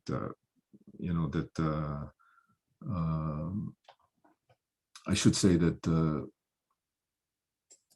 dealing with these margins in LaTeX is not an easy thing to do, because of this wealth of choices, and if you apply a choice that you have done for the 200 to 300 range to the 500 to 600 range, you may end up looking with a book that looks awful. I can show you a few examples in here. Let me see. This is a book, Applied Combinatorics, and it's a fairly known book. It was a very known author, William Trotter, and you can see that the margins are huge down at the bottom of the book compared to the top. That may be intentional, but I harass to say that there's so much that it cannot really be. So this looks like a quick job that was put together in order to fit a particular size, and the size is just wrong. So you find out that you have done something wrong on this sort only by experimentation. They allow you to print the book, and it takes the normal 3-4 days to arrive at your place. And then you found out that you did this wrong, and then you adjust again. And some people give up before getting to a nice format. Another book I can show you here. This one is by Martin Ruckert, and you can see very nice margins, very equilibrated margins, up and down below, and throughout the entire book, which is a very balanced set of margins. If you want to publish that, you should leave at least like about a space of 3 weeks to 4 weeks to print, experiment, get a copy of the book delivered to your place, and check to see if it's correct, and then proceed with the final authorization and publication to the world. And then after you're done with that part, we move over to how do you do the ebooks for the same book that you have just printed for the same book that you have just printed in paper. The problems with the book are bigger. The solutions are way more fragmented, and the possibilities to mount the book, to build the book, are bigger, depending on the kind of content you have, and the results vary. The first thing that I should say that there are several ways to build this book, and that depends on the content. If you're writing a book in LaTeX, and it is a novel, or it is poetry, or the maximum that you have in mathematics is exponents, indexes, for example, no square roots. You can just use a translator, like say, for example, TUG book, or Tech for HT, and we're even going to have some lectures further down in this conference that's going to explore that part. So I'm not going to talk so much about that, except for the fact that that if you convert your tech to HTML, you can then convert it to EPUB, and then once you move it over to Amazon is going to convert it again into their own version of the EPUB format, which they haven't supported by a number of years, and now they do half supported. They supported it as input, as a form of upload, and they use their own format to do the renderization within the Kindle, and depending on the Kindle you may have things renderized in different ways. So if you are in that situation, if your text is very simple, your best bet is to go with conversion into HTML, EPUB, and Amazon format, and for upload and so forth.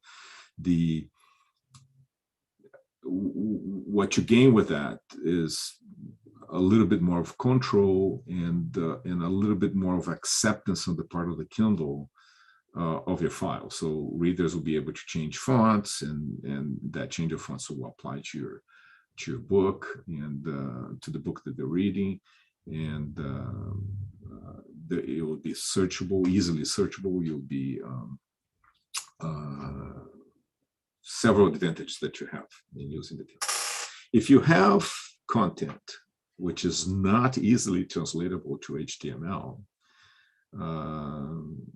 and in fact, if you have content which is beyond indexes and exponents, I say almost to stay away from any conversion to HTML, EPUB, and uploads in text source format. For that, Amazon has a solution which is, I say, is half baked right now, which is sort of a print replica. A print replica is just what it says. It's a replica of your print. It takes the PDF images of what you have produced with LaTeX, and you can make JPEGs out of it. You can make PNGs out of it, and then you can write an EPUB file, which is a very simple one-page EPUB file, which is just a sequence of images. It's, for example, how the Internet Archive publishes several of the books. They take a book which was produced in the 1700s, a math book, for example, and they photograph each page of the book, but you're still able to download an EPUB of the book, and this EPUB is just like a collection of photographs of the existing book. You can do that. You can do that, and if it's not big, it's not very large, and Amazon refuses very large uploads, and because it costs them a lot of money to deliver those books to customers. Remember that whatever you are in the world with a Kindle, you get your ebook delivered for free, even if you're using cellular networks in foreign countries. And so if I can be in a very far away country and buy an Amazon book with my Kindle and have it delivered, even though I'm not a customer of the networks in those countries, and get delivered to me by over the cellular network. So delivering a book like this will certainly cost a lot of money, and they sort of refuse books depending on their size. But if you are within limit, if you are, if you experiment a little bit with the generation of the JPEGs and the PNGs, and may have to break up your book in two books, in volume 1 and volume 2 and so forth, and then you can get them in. And this is what is mostly done to math books these days within Amazon. For example, Cambridge University Press publish all their books like that, all their mathematical books like that.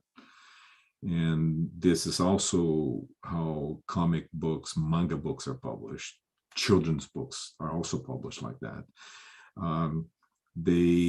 Amazon gives a format, a name for the format, which is something like CRZ or something like that, which is just the Z stands for the compression, and then it's just a set of images. Again, I told you can do an EPUB, and that's one solution.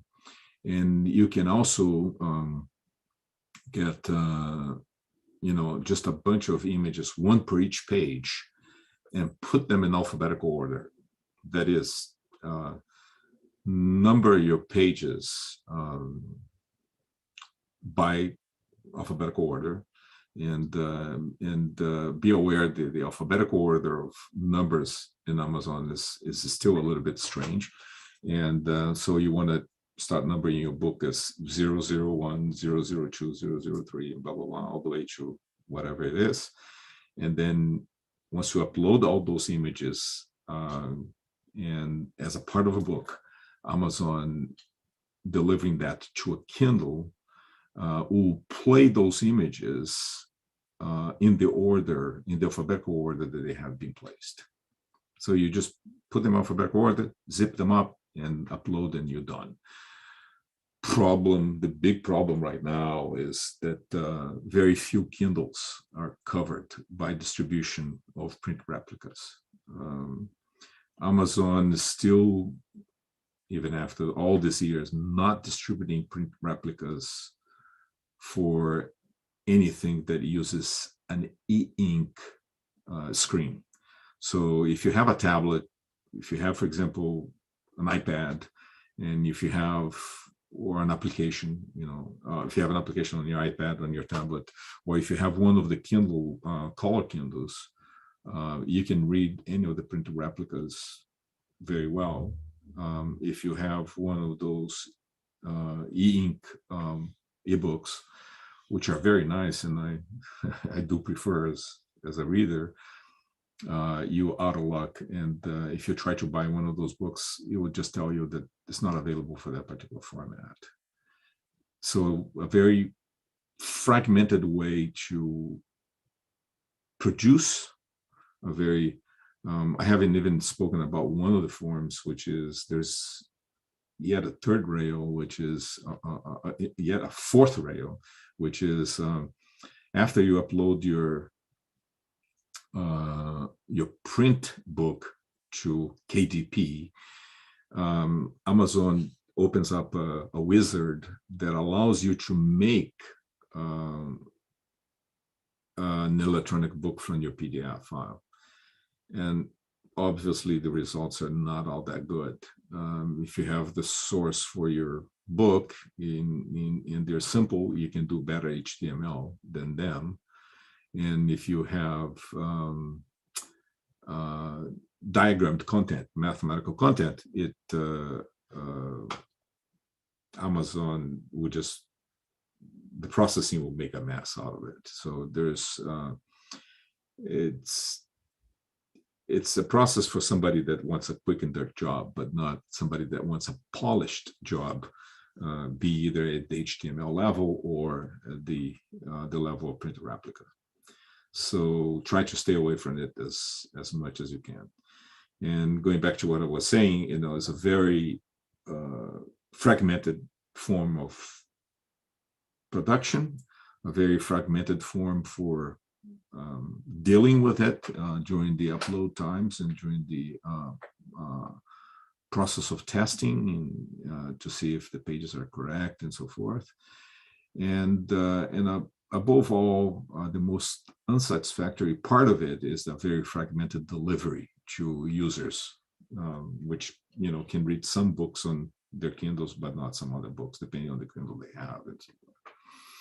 But hopefully that problem will be solved soon, and with a fragmented delivery to users being resolved, then it will be a sort of a more complete solution. The qualities of the print form is not what it would be desirable, but is a very good and effective way to get your book out there. Any questions?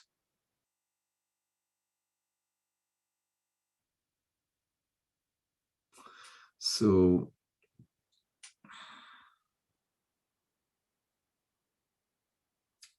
I just have a comment by Tom H. Saying the margins could be intentional by some typographical principles. On the book I just showed you by Mitchell Keller and William Trotter. Yes, there are lots of books which are produced with bottom margins way larger than the top margins. That is not so uncommon. A lot of books in Asia have that as well.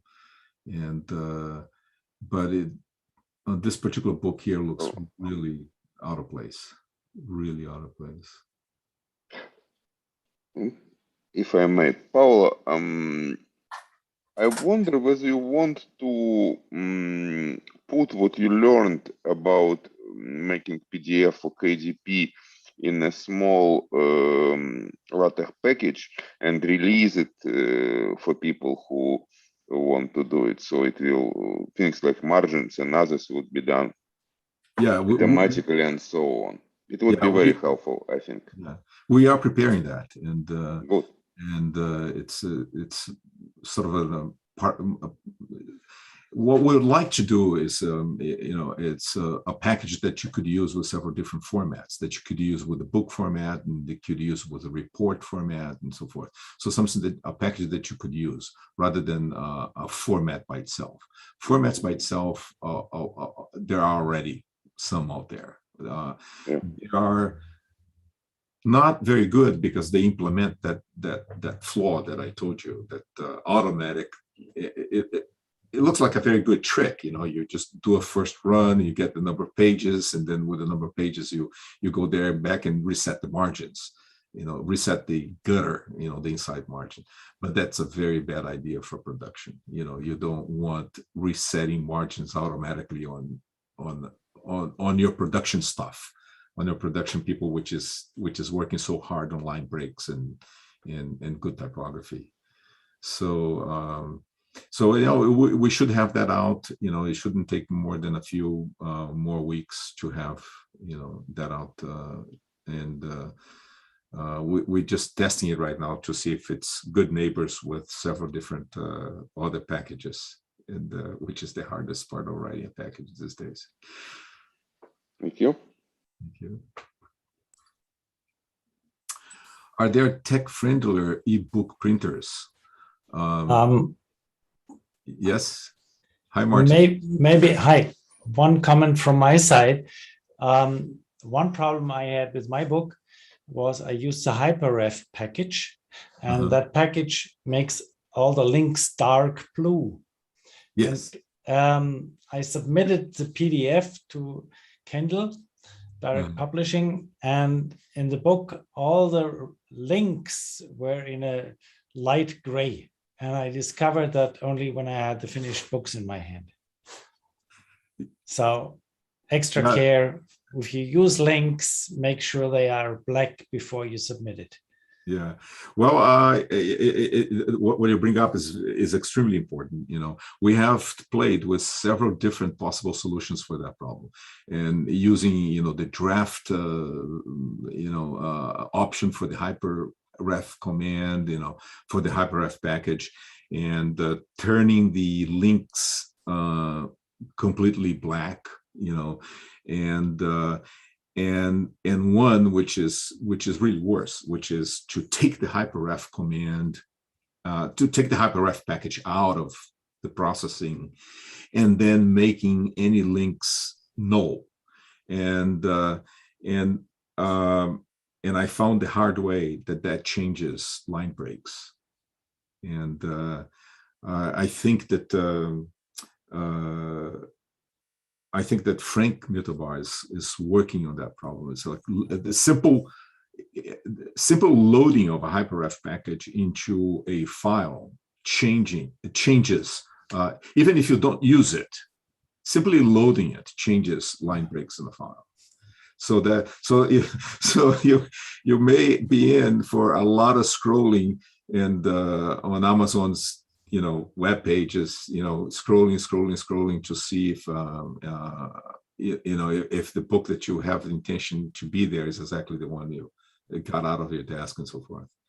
Yeah. And another problem that was with images, I submitted the file, and Kindle Direct Publishing complained there were embedded color spaces or something like that in the images. They were just black and white images, right? But still, it complained about embedded color profiles. Yes, yes. And I didn't know how to get rid of these embedded color profiles in the images. So That's correct. That's correct. I mean, and also problems with embedding fonts inside the images, you know, and sometimes you have software that produces an image. You have no intention to have any text on it, and you write your text on it with Tixi or with Pin Label, with something else, with tech. Use tech to write the labels on top of the image. But this little image, you know, produced by Adobe Illustrator, produced by some other tool, leaves the profile in there, thinks that there is color in there, and Amazon doesn't like it. And they have a very potent PDF processor, and tuning things in to get the stuff right is very hard. We have abandoned PDF LaTeX completely, for that matter. We're using strictly ZLaTeX because it's easier to deal with some of those issues within ZLaTeX. But yes, be prepared to deal with a draconian program, this PDF checker on part of Amazon. And the guy that writes that thing is hiding behind several different firewalls. You can't reach him, you can't talk to him, you can't do anything. So let me go back to one of the questions there. Parvish is asking, well, there are several different other questions.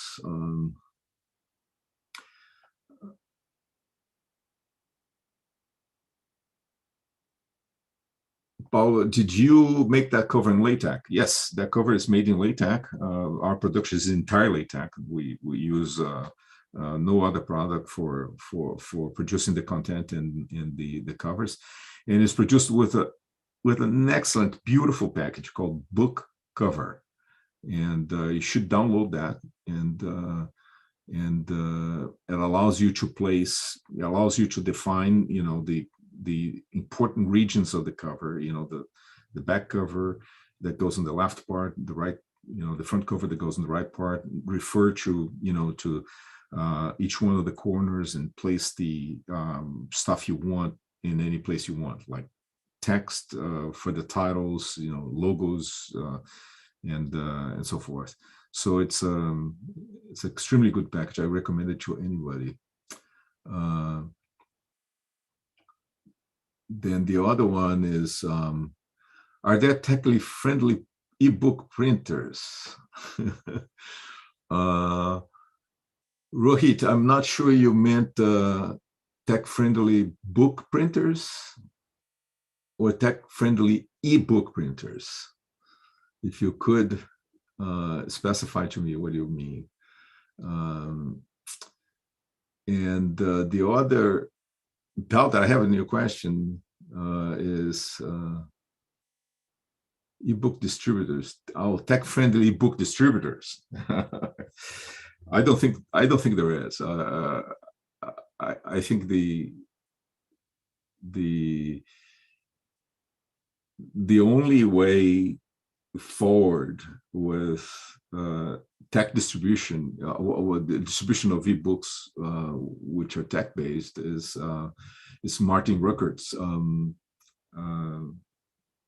framework, and which does, you know, repagination and depending on your choices on a source which is essentially tech source and a DVI that well, essentially DVI source, and that allows you to use your reader in a nice way. If you haven't seen it, I recommend you watching 2 presentations by him in the past 2 TUG conferences. And then download some of the demonstration files that he has on his webpage. But that hasn't gone mainstream yet, and it's a real pity, a real pity.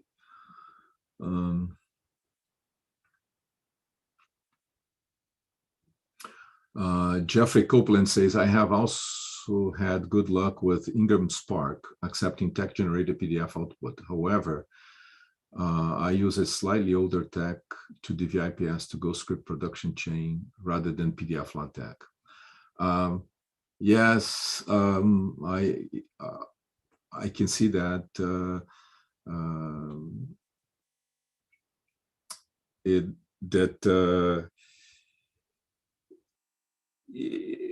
Ingram Spark, if you manage to stay out of the margins, if you manage to do color space properly and so forth, you completely okay. The problem with Amazon KDP is that this draconian program, a friend of mine called it a Nazi program, and really does stuff which is way out of bounds, and goes checking things on your files which it has no business in doing it, and it makes life very, very hard. I do, and technical support is non-existent. You either make your file good or you don't. And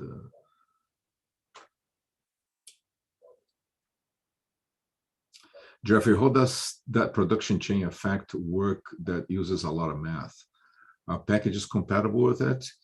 Well, I mean, Vatsal is referring to a previous comment by somebody that's Jeffrey Copeland, saying that she uses tech to DVI-IPS and GoScript production chain. Yeah. The first thing I can see is use of fonts, which is extremely hard in some settings, and extremely easy in forward settings like ZTech, LuaTech, and so forth. So if you try to use a lot of fonts and OTF fonts, new fonts, which are just not part of the old chain of tech, you have a chore ahead of you putting all of that together. There are differences also in microtype. Microtype does support different things for different versions of tech, and so there is a grid inside the package documentation what it does support for the different packages.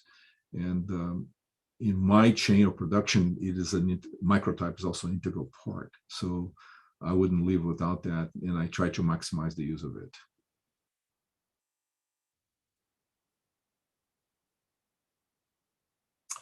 And Jeffrey Copeland is saying that yes, that production chain can start with either plain tech or LaTeX, so all LaTeX packages are fine. What I would like to add to that is problem areas are microtype, for example, and font usage, and but that's about it.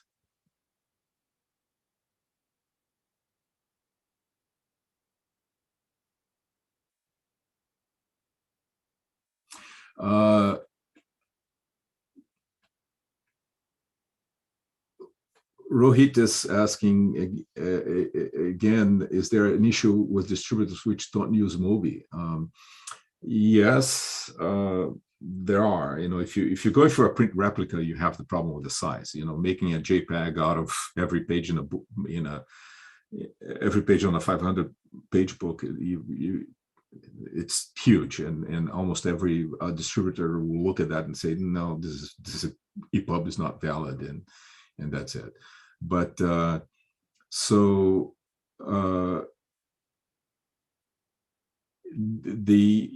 you can go there and sort of say, yeah, this is a child's book, this is a page-by-page thing, and some of them do accept it, and it is possible to upload some of them to Kobo, but your limitation is on size, literally.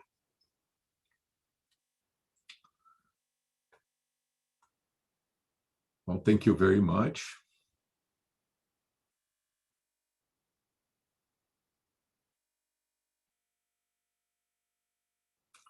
Thank you very much for all of you. And we're moving over to the next part, which is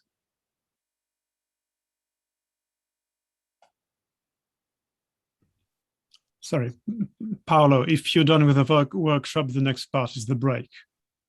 Okay, so we have a nice break now, and we'll be back here for David Crossland with variable fonts. Yes, in 1 hour and 45 minutes. And thank you for joining us, David. And the reason why the break is a little bit longer is that one of our speakers unfortunately dropped out. Yeah. Thank you all. Thank you. And I'm actually going to close the webinar. I think it's easier to. Well, wait a minute, because are you going to be here to open for Dave Crossland? Yes. You are, okay. Yes, I'll hand over to you. Okay. And do all of you head to Topia or Zulip during the break?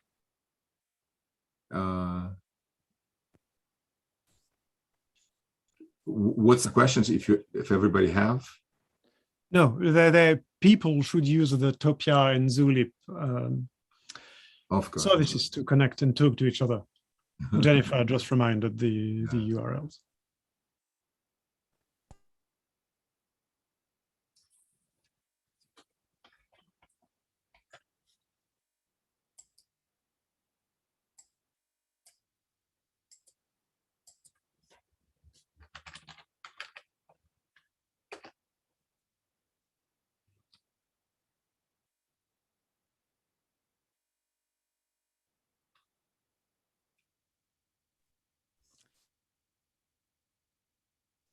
Bye, everyone.